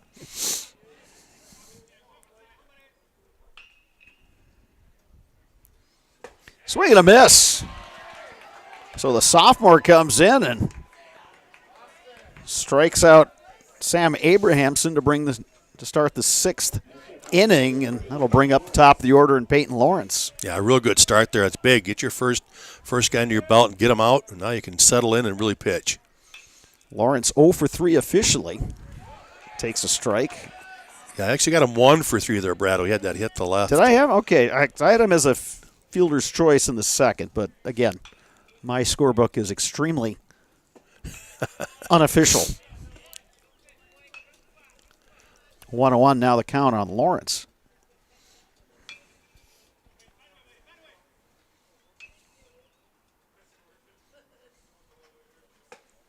The curveball by Buer that just dropped over the plate. Yeah, it takes a lot off that, so it really becomes that off-speed pitch too. Really tough to handle.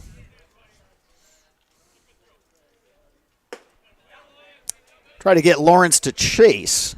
Count even 2-2.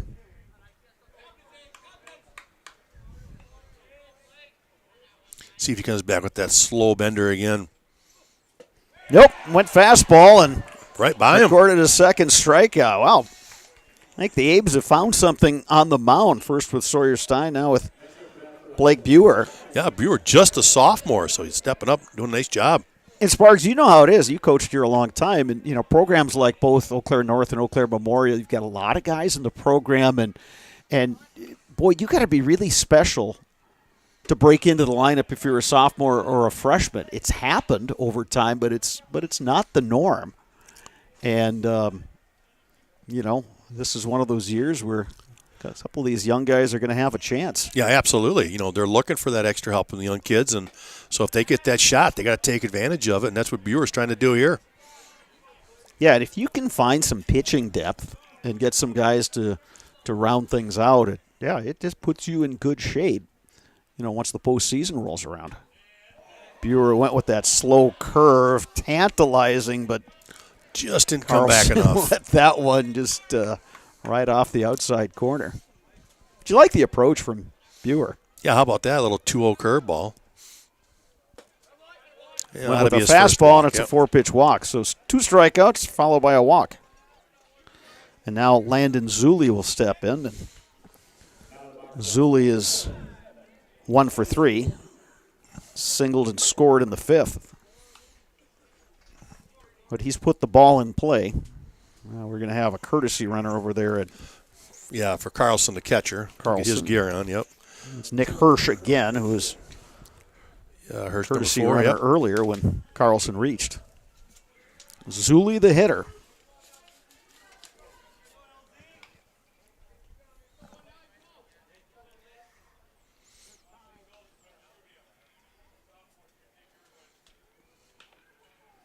Two down here in the 6th inning. Raiders leading the Abes by a score of 3-0. On a chilly day here at Carson Park.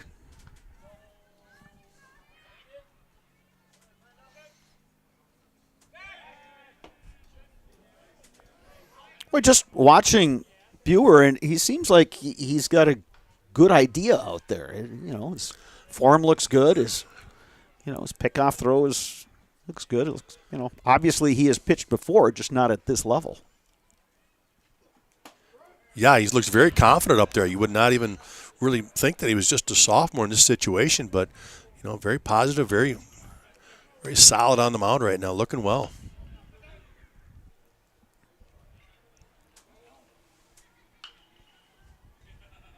Runner goes. Fouled off the mask of McGraw. And, boy, Austin McGraw is, he got hit in the foul tip in the right leg, and now he's took one off the mask. And it looks like it might have caught underneath that mask because they're kind of checking him underneath the mask towards that neck area, chin area. So, unfortunately, that's one of those things where he's trying to come up and receive that pitch to get that throw down, and all of a sudden that ball gets foul tipped back at him. You never know where it's going to end up.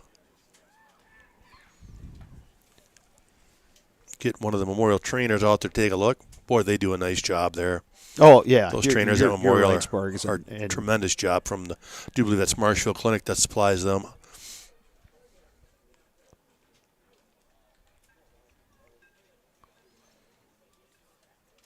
That's one of the things about high school athletics that's come so far.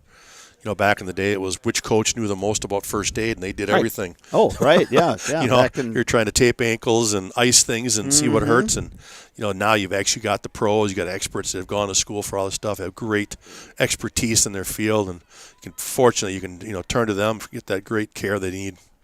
You're absolutely right about that, Sparks. Yeah, back in our day, it was you had the first aid kit, and that was it. And you're right. Yeah, if you were a coach, you were taping up ankles or sometimes taping up some fingers or all that sort of thing. Well, McGraw is going to fix his headgear and then get the mask back on, and we'll step behind the plate. We've got two down here in the top of the 6th inning. Runner at first is the courtesy runner, Nick Hirsch, running for catcher Hunter Carlson, who had walked. That followed 2 strikeouts. Blake Buer, the sophomore, now on the mound for the Old Abes, and we're getting some flurries again. Runner goes. Pitch inside. Good throw down. But Hirsch steals the base. 1 ball, 2 strikes now to Landon Zuli.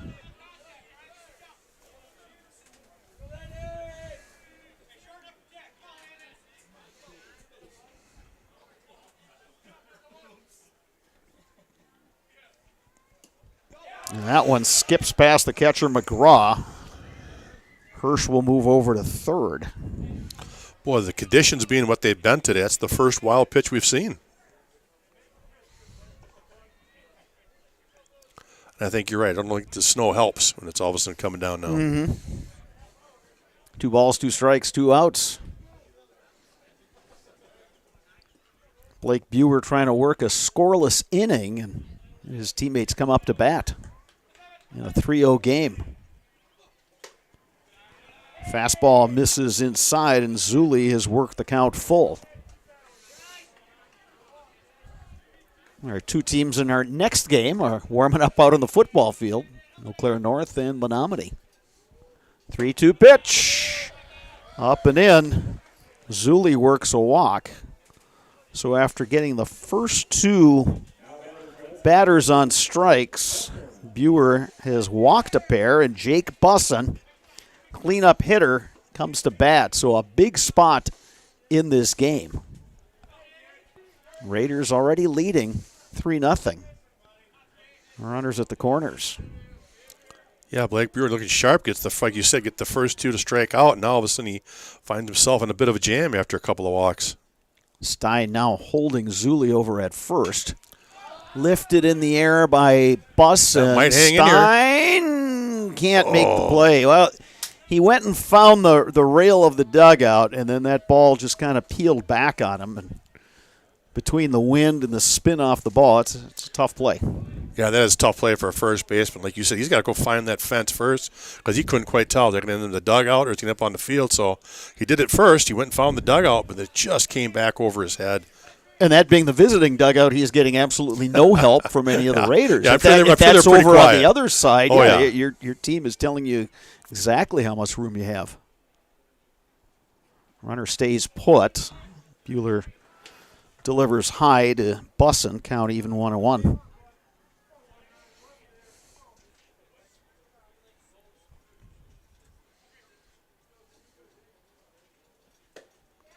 Oh, a nice curveball, but it just bent around the inner half of that plate, so it's 2-1 now to Busson. Busson looking to break this thing open, and of course the Aves are looking to retire him here and get up to bat. Lifted in the air. That one is trouble. It's going to drop. Drops in front of Secker. 1 run in. It's an RBI single for Jake Busson.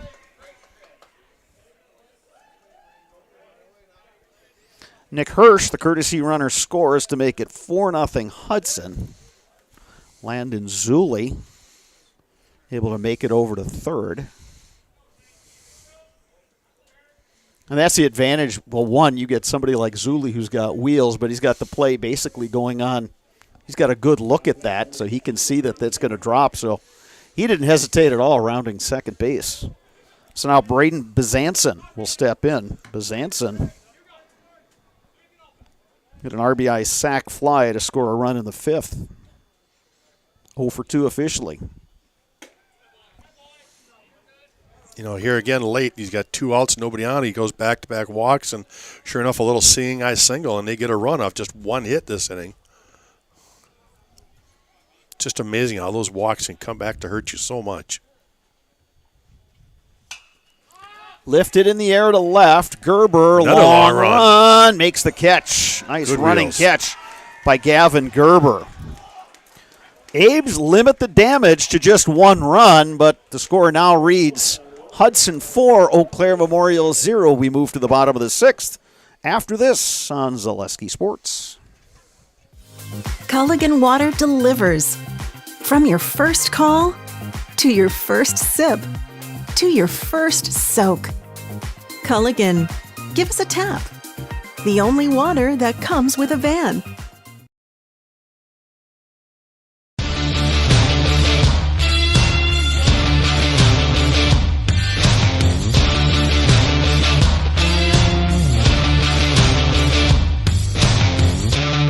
Be ready for your season with Play It Again Sports of Eau Claire.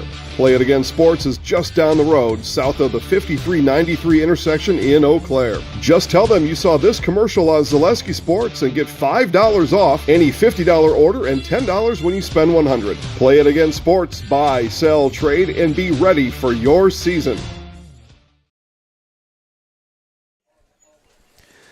Jake Busson remains on the mound for the Hudson Raiders, and he has thrown a gem.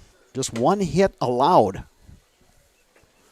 through the first 5 innings. Now here in the bottom of the 6th, he will face the bottom part of that Eau Claire Memorial batting order. Austin Jager, Gabe Secker, Grant Locken, the scheduled hitters for Eau Claire Memorial.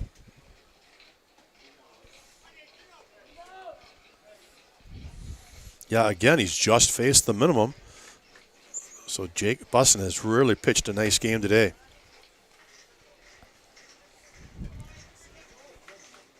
Yeah, the 1 hit was the leadoff hitter in the second inning. That was Sawyer Stein, who had the base hit. Blake Buer then came in as the courtesy runner, and he was thrown out stealing. And that's been the only base runner for Memorial in this game. Now, all that being said, they're still within striking distance, but clearly they need to get some guys on base and move people over. Well, you said it. They put no pressure on the Hudson defense. The Raiders have made the plays. They've had, plenty of strikeouts to keep guys off the bases, and they just, Memorial's just got to find a way to get a couple of guys on and change this momentum a little bit. Bussin'. Not messing around up there. He's just throwing strikes at this point. He's got a 4-0 lead, and teammates have played good defense behind him. Misses low that time. It's 1-2.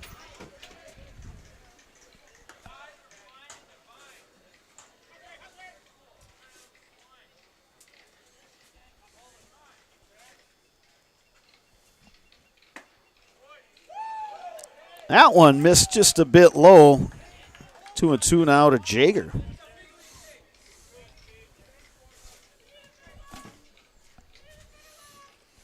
Two balls, two strikes. Leadoff hitter here, and it's a swing and a miss. Jaeger kind of tied up there on that high pitch. That'll bring up Gabe Secker, who struck out looking in the third.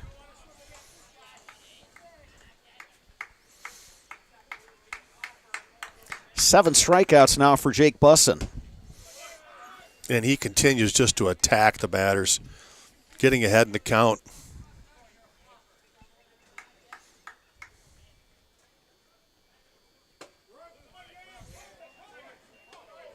The head 0-2 on Gabe Secker.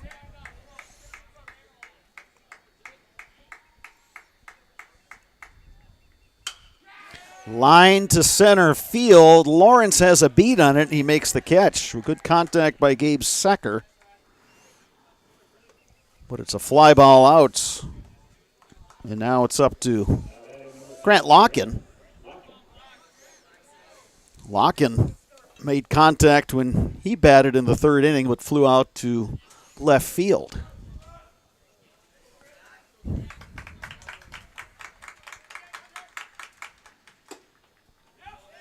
Bussin misses high and away. It's 1-0.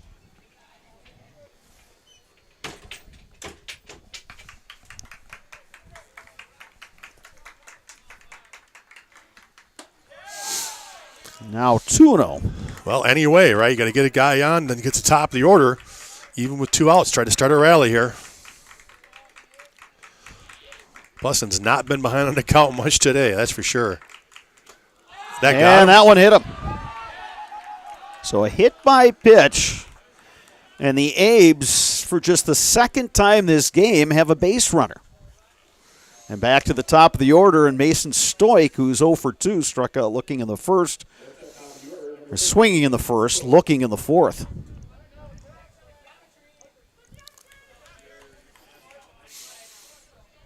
Yeah, Bussin has not pitched out of the stretch since the first innings, or the second inning. So maybe the old Abes can start that two-out rally. You wouldn't expect Locken to be going in this situation. He's got a decent lead. No, you're absolutely right. Yeah, you're down 4. You can't risk it in your third out, being thrown out at second. And again, Carlson's shown it before where they tried to steal. He had him out by 5 feet. He's got a really nice arm behind the dish. Yeah, and Bussin is also quick to the plate. Bouncing ball right side, it hit the runner. And he's out. That'll be your third out. It hits the runner. Bad luck for the old Abes. Stoik hit it hard, and that was headed towards right field. But the Abes are retired here in the 6th. 7th inning coming up. Raiders will be batting when we return on Zaleski Sports. What Heartland Farms is a large potato and vegetable operation. Who Heartland Farms is a group of hardworking, dedicated people who have a common vision.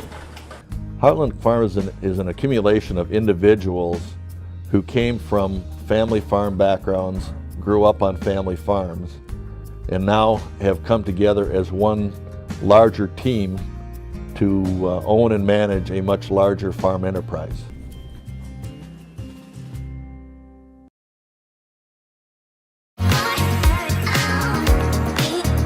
Rich, creamy, and fun. Point Craft Soda. Caffeine free, made with 100% real sugar. From Stevens Point Brewery. Yeah. You know, we are back at Carson Park. 7th inning. Hudson Raiders will come to bat, leading this one by a score of 4-0 over Eau Claire Memorial. Abe's looked like they had something going. A hit by pitch to get a runner on in Grant Lock-in, and then Mason Stoic with a bouncing ball. Right side that looked like it was headed for the outfield, but it hit the runner.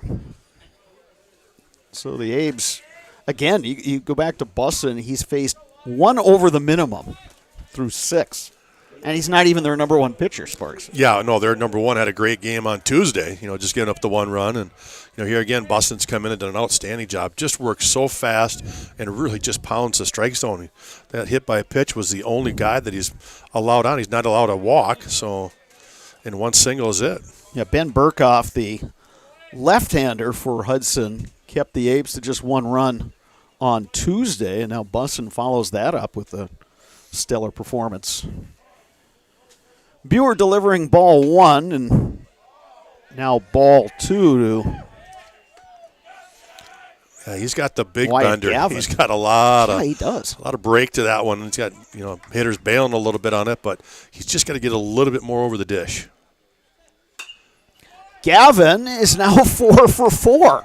Wow. Have a day. Yeah, no kidding. And, just a really nice approach. Compact swing. Absolutely. Try to do too much, not overswing, just barrel up. And yeah, each one of his hits have just kind of looked exactly the same, like you said. Short, compact swing, barrel it up, nice little line drive out to the outfield, and here he is again, leading off the top of the 7th with a single. He's going to be the guy on the bus going up to the coaches and, hey, have you crunched the numbers yet, or have you redone the? Yeah, have you I redone should average? probably move up. Yeah, I'll move up the order here. No kidding. Jack Solheim now steps in, drops down a really nice bunt, but it's going to roll foul. Nice play right there by Lauscher. He would not have had him. If he picks that ball up in fair, no way he's getting him. So he does a great job of just being patient, let it roll. Could kind of see that it was going to roll foul, and he just waited for it to go foul, pick it up, and he's going to try it again here. Now we're ahead to count 0-1. And that's knowing your home field, too. That helps, too. But Solheim, I like that. Boy, he really tried to get that one down. He didn't miss that by much. If that gets any of the grass, he's sitting there on first base, first and second. So a good idea right there. Runner goes. Throw down, too high. Stolen base for Wyatt Gavin. Stolen base, 5 or 6 on the day now for Hudson? Yeah, they've kept it moving on the base paths. And again, like we've talked about all through this game, it's just their MO. It's how they like to attack, is get guys on, move them over, get them in a scoring position. And it just shows you they got a lot of team speed. Ball and a strike now, the count to Solheim. Squares the bunt. There's the throw. They airmail it into left field. And Wyatt Gavin is going to come around to score. 5-0 Hudson. Yeah, that's a set play. I mean, you got a guy on second base there. The batter is going to turn on and square it up. You want to see what that third baseman does. If the third baseman charges, that runner's taking off for third. And sure enough, Lauscher took a couple steps in. That's tough to get back to the base. And so the runner's trying to steal third. Catcher throws it down, a little misplay over there at third base, and the runner scores without even having to get a hit. So an insurance run for the Raiders. And it is 5-0. Still nobody out here, top of 7. Little looper, Tyler Iverson will make that catch. 1 down here in the 6th inning.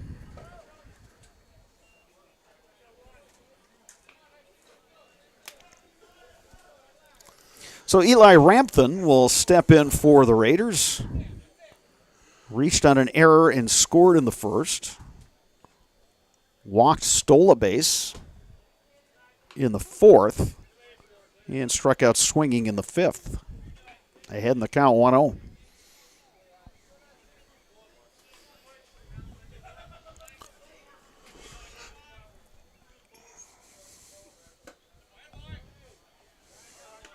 Eau Claire North Huskies have finished their batting practice and their warm-up out on the football field, and I guess they're either underneath here in the grandstand or maybe they've even headed out to the cars. Stay warm before their game begins. Menominee Mustang being used, so a strike called in the outside corner.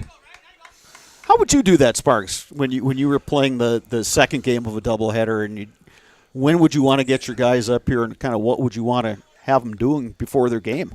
Yeah, it'd be one of those things where we'd still be down there probably swinging it, trying to push us back a little bit so you're not done too early.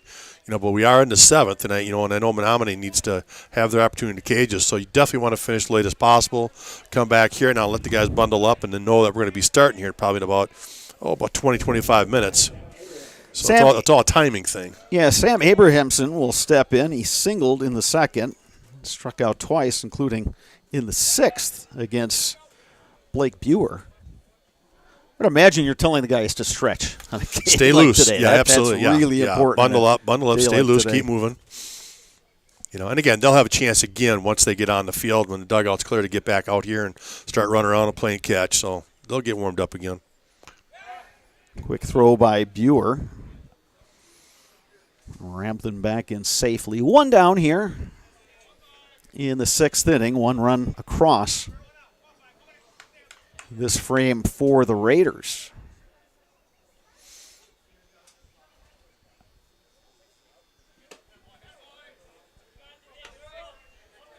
Buer misses upstairs, 1-0 to Abrahamson. Raiders have scored single runs in the 1st, the 2nd, the 5th, and the 6th.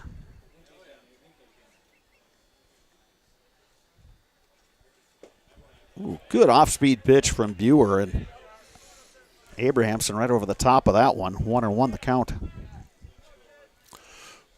Buer trying to induce a ground ball. Let's see if the Old Apes can turn one up the middle here.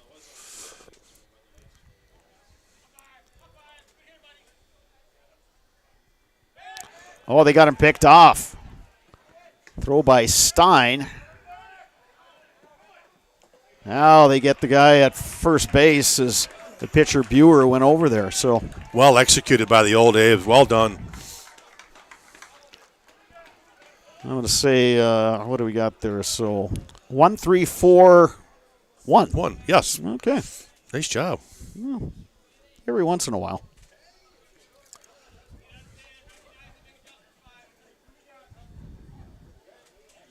I was so proud of myself, Sparks, I wrote it down in the wrong place on the scorebook.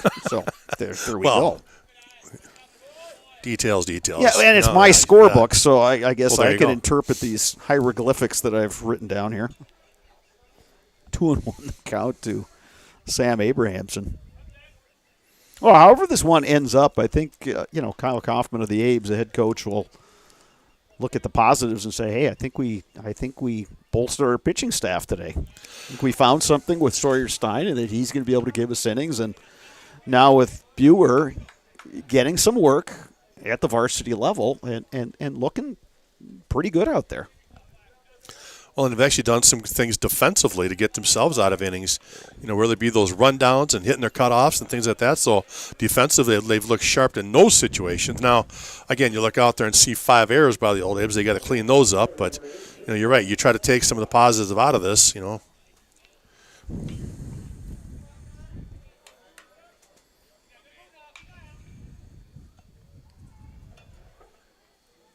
So 2 down here, top is 7.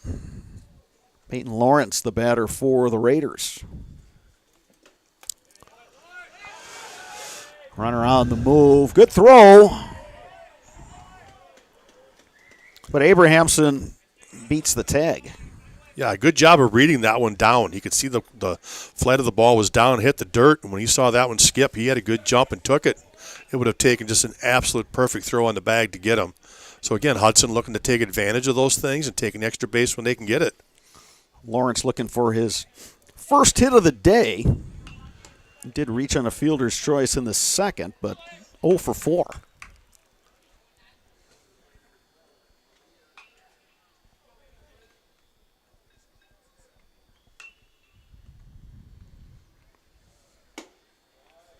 Buer missing outside. Well, after coming on and recording a couple strikeouts, I think Buer's control is not quite what it was when he first came in. And, you know, whether that's just gripping the ball or overthinking, hard to say. They'll let him battle out of it. Yeah, they've got nobody warming up. So this is, like you said, this can be all Buer right here in the 7th. Try to get a way to get out of this, to limit the damage.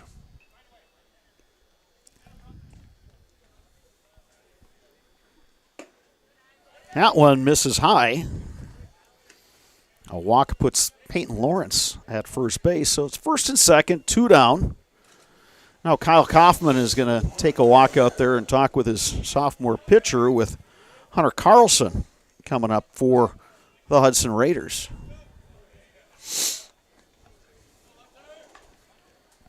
Yeah, unfortunately for the old Abes and their pitching staff, this has kind of been one of their bugaboos. It's just too many of the free passes. You know, Buer's come on, like you said, and started out really well. Back-to-back strikeouts and really was finding the zone and getting ahead. And now since then, in the last inning and a half, he's given up 5 walks and a couple of runs. So Coach Kaufman, just a couple positive words for him there to help him settle in.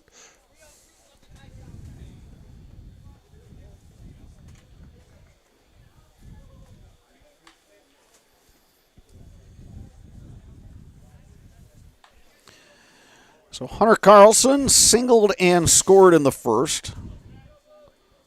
Struck out in the second. Bounced out pitcher to first, first to the pitcher covering in the fourth. Walked, stole a base, and scored in the sixth.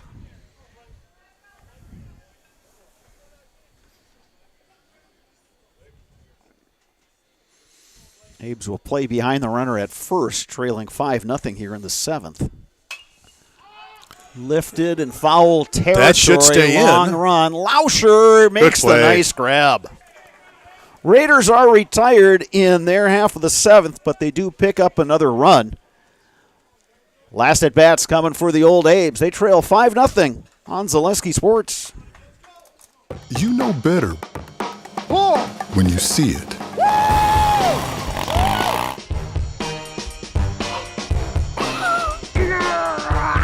All right, 1, 2, 3.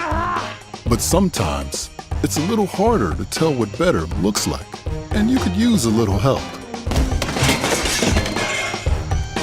Thanks, Mom. Security Health Plan. Everything you need in a health plan. Everything you'd expect from a good neighbor. Bauer & Feind has been based in Marshfield since 1955. And if you're in business that long, you're obviously doing many things right. We always focus on selling world-class products, backing it up with world-class customer support. Working with Bauer & Feind Business Technologies has been a pleasure. We have staff on call that we can call if we ever have issues, and the printer usability has been really easy, user-friendly. Give us a call, visit our website. We'd be happy to come in, talk to you. Maybe there's a way we can help you save some money and work more efficiently. Bottom of the seventh here at Carson Park. Eau Claire Memorial looking for a big-time rally. They trail the Hudson Raiders by a score of 5-0. 5 runs on 11 hits. No errors for the Raiders. Eau Claire Memorial held to just 1 hit. They've also committed 5 errors, but have hung around in this ball game despite all those negatives. Raiders have picked up single runs in the first, the second, and the fifth, and the sixth, and the seventh. Yeah, the Raiders have stranded 12 people this game so far. You know, they just haven't come up with the big blast to get a crooked number. So, like you said, the old Abes just really aren't that much out of it, down 5-0 here in the seventh. And the Raiders will keep Jake Bussin on the mound. Normally the shortstop for these Hudson Raiders, but he has just thrown a gem today in some challenging weather conditions. But Bussin has been in command. He'll face Gavin Gerber to start out the seventh. establishes that first pitch strike. Not a popular call in that Memorial dugout, but little roller. Past Bussin, Solheim. The throw is in time. Nice play right there on that slow roller. Solheim coming a long way to get that. And you got good speed there with Gerber running down the line. Yeah, Gerber really got out of the box quickly. And initially I thought Bussin had a play on it, but it was just hit past him. And Solheim came in charging that one. And again, that's a tough play because, again, you haven't had a ton of action out there at second. Now here you go. In the cold, here comes a little roller, and it's kind of that do-or-die play, and he made it. Gerber now 0 for 3. Here's Leo Lauscher, who has hit the ball hard both times. He flew out to right field and lined out to first.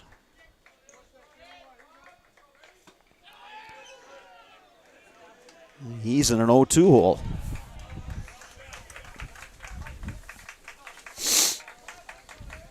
0-2 pitch from Bussin. That misses upstairs. It's 1-2.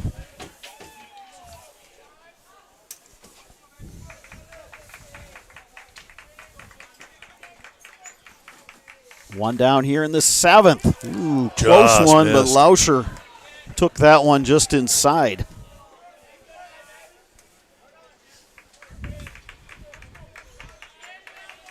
Two balls, two strikes. Oh, and he hit him.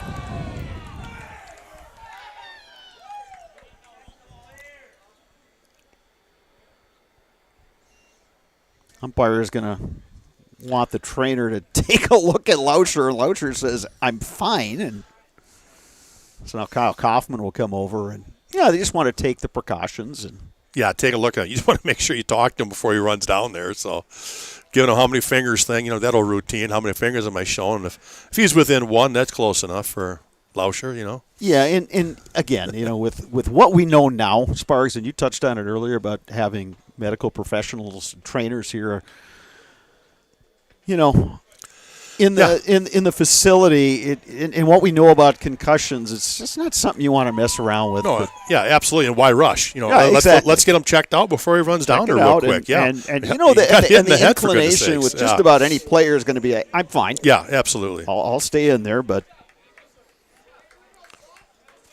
Yeah, and Lito doesn't want to come out of there. Lauscher's going to run down or keep me. I'm staying in the game. I'm not leaving. Now Sawyer Stein will step in. Stein has the lone hit. That came back in the 2nd. Bussin delivers outside. Well, give the Apes credit. They've hung around in this game, and there's some good chatter coming out of that dugout now. So, mentally haven't packed it up yet.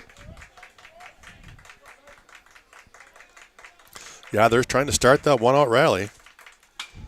Ground ball left side. Zuli. Long throw. Safe.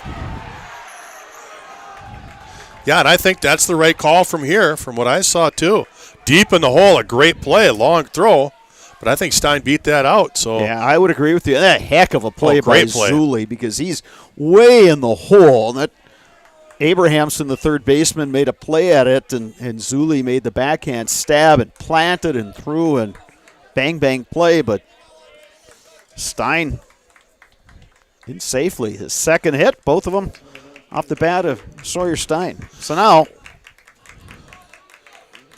Yeah, Trapani's actually was lifted in the game when Buer came in to pitch. So Buer's going to hit here for himself. Oh, he had First a good pitch act. Swinging. Tough play. Who's got it? Nobody. Nobody. Lack of communication. That is not the catcher's ball. As the first baseman all of a sudden pulled up and was looking at the catcher, and pitcher all of a sudden realized nobody was going for it. So that's one of those things where that first baseman's got to keep coming after it until he gets called off. Or, I'm a firm believer that a pitcher can make a play, especially when you're talking to somebody like Bussin. Yes. One of those two just got to take charge. The last person you want to try to come way over there is the catcher. Yeah, that's the toughest play for the catcher. That's either first baseman or pitcher, but based on where that was, yeah, Bussin had the best angle. But he's expecting, and rightly so, he's expecting this first baseman to take charge. Swing and a miss. Wow, nice pitch from Bussin. Real good pitch after that one right there. Just had to run a long distance, little miscommunication. Could have been rattled. Comes right back with a great pitch.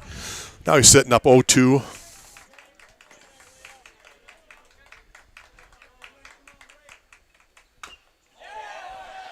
Buer stays alive. First and second, one down. Abe's trailing 5-0, but for the first time this game, they've got something on the base paths. Yeah, they do. They're first time they've had 2 runners on today. And just 1 out.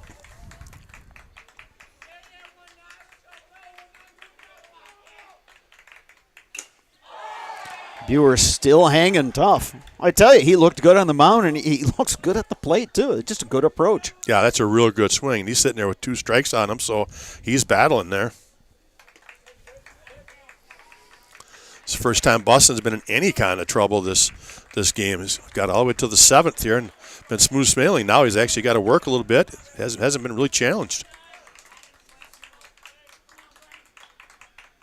Swing and a miss. And we have 2 down here in the 7th inning. Tyler Iverson trying to keep it going here for the Old Abes. Yeah, the Old Abes kind of on life support now. 2 outs, down 5. As Boston looks to close this out. Scoring runs has been an issue this year for the Abes. Boston delivers a strike. Yeah, how about that little curveball? Start out the at-bat, get ahead. Great command.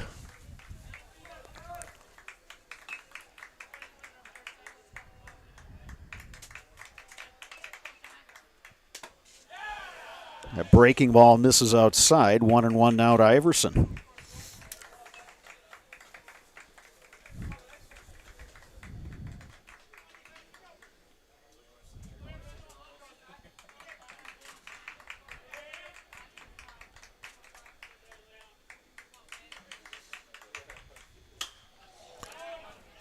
Another good breaking pitch. Gets ahead of 1-2 now. Abes down to their final strike.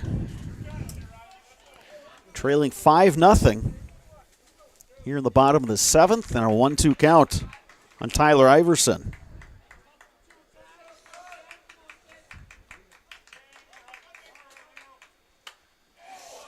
Check swing, and Iverson stays alive.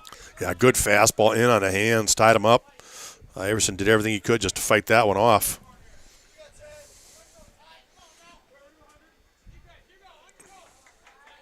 Ball and 2 strikes, 2 on, 2 down. Bottom 7. Abes looking to get on the scoreboard. Boston delivers a strike 3 called. Wow, an outstanding pitching performance by Jake Busson. 2 more strikeouts.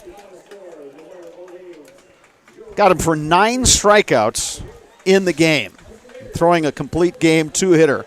Hudson Raiders improved to 5-1 overall, 3-1 in the Big Rivers with a 5-0 win over the Eau Claire Memorial Old Abes, who dropped to 1-5 overall, 0-4 in the BRC. Sparks, Abes battled. I thought, with what they got from their 2 pitchers, Sawyer Stein and Blake Buer, did a solid job on the mound. It's just that Jake Busson was just in control on the mound for the Raiders. Yeah, absolutely. Busson was in charge right from the first pitch and just had a great game on the mound, like you said. And, Raiders are good. They had no errors. They had 11 hits. They just didn't have the big hit to, put up a crooked number. But, boy, they had guys on base every inning. They were putting pressure on the Old Abes. And, they put across 5 runs and defensively did never hurt themselves. And Busson had maybe 1 walk all game, hit batter. And so, again, good job by them. And the Raiders just played sharp and good baseball today. Totals on the scoreboard, the Raiders 5 runs on 11 hits. They committed 0 errors. The Old Abes, no runs on 2 hits. They committed 5 errors. So the Old Abes, again, dropped to 1-5 overall, 0-4 in Big Rivers Conference play. The Raiders now 5-1 overall, 3-1 in the BRC. Coming up next is the Nasonville Dairy postgame show. Nasonville Dairy with fresh cheese curds made daily. Get your cheese curds, Nasonville Dairy in Marshfield, Curtis.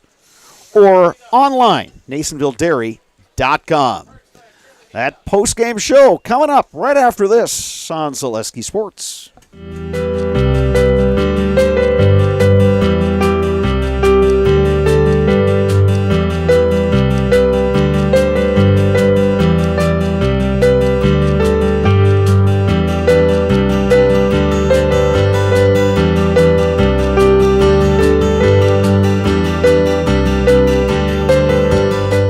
Nasonville Dairy, family owned and operated, bringing you fresh cheese curds made daily, along with many other varieties of Wisconsin-made cheeses and treats.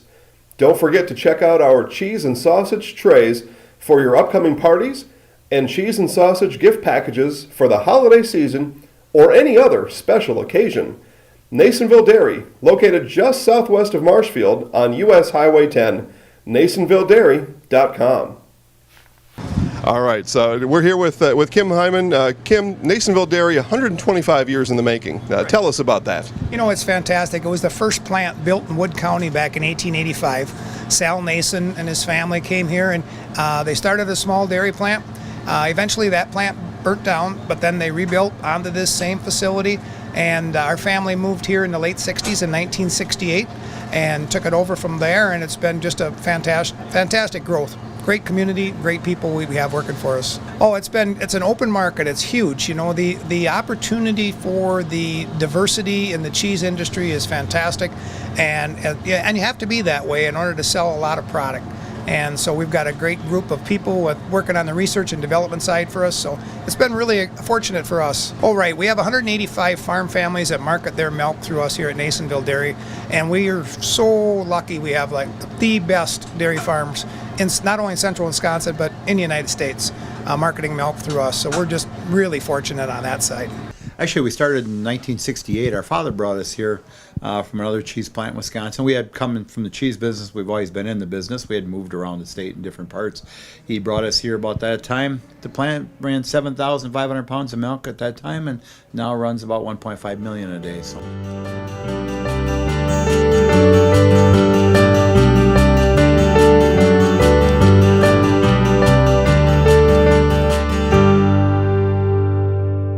We originally started out with making cheddar, and now we make cheddar, Colby, Monterey, Farmers Cheese, Pizza Cheese, Quesa Blanca, Quesa de Friar, Seco, Parma, Romano, Asiago, Fontina, Feta Caseri, Cafflettieri, Cafla Graviera, as well as making some Gouda, Edam, and a little bit of Munster on occasion.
Aisle here first.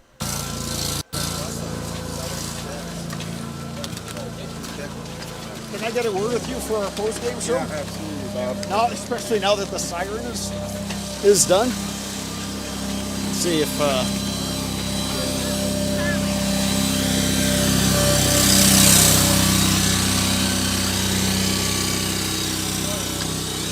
All right, it's time for the Nasonville Dairy postgame show, joined by Kyle Kaufman, Memorial head coach. Tough one today against a really good Hudson team, but I'm thinking that you got to be pleased with what your pitchers did today. Sawyer Stein and Blake Buer kept you in the ballgame. Yeah, you know, I can't say enough about Sawyer and the job he did. Not even until yesterday, the plan wasn't for him to throw, so for him to come out on short notice and give us what he did tonight was outstanding. He's a gamer. He's a battler. He's been doing the stuff like that for us in the field, at bat, and on the bump all year. So it was great to see, but it certainly wasn't surprising. Jake Bussin of Hudson was outstanding today. You only got the 2 hits off of him. What do you tell your guys when you're facing a pitcher like that in some tough conditions, especially when scoring runs has been a little bit of a problem for you guys so far? Yeah, it's just about approach each and every at bat, trying to find a way to get into a favorable hitting count, and then working from there. And we struggled to do that. We've been kind of scuffling to do that. And it just seems like it's one of those things where the tough stretches in this game can get exacerbated a little bit till you get that one thing that maybe gets you going. What was the message to the team after this game? I'm still plenty of season left, and what are you trying to get your guys to focus on going forward? We're a team that kind of lacks experience at this level, but we just want to see fighters. We want to see guys that are going to continue to come out here every day and grind away at it. This game has a way of rewarding toughness, and that's what we're searching for each and every day. All right, Kyle Kaufman, appreciate the time. Best of luck to you and the Abes. We'll see you down the road. Thanks, Bob. That is going to do it for our Nasonville Dairy post-game show. Stick around on Zaleski Sports. We got another ball game coming up for you next. Another Big Rivers Conference clash between the Menominee Mustangs and Eau Claire North Huskies. We'll see you back in a bit on Zaleski Sports. Thank you, sir.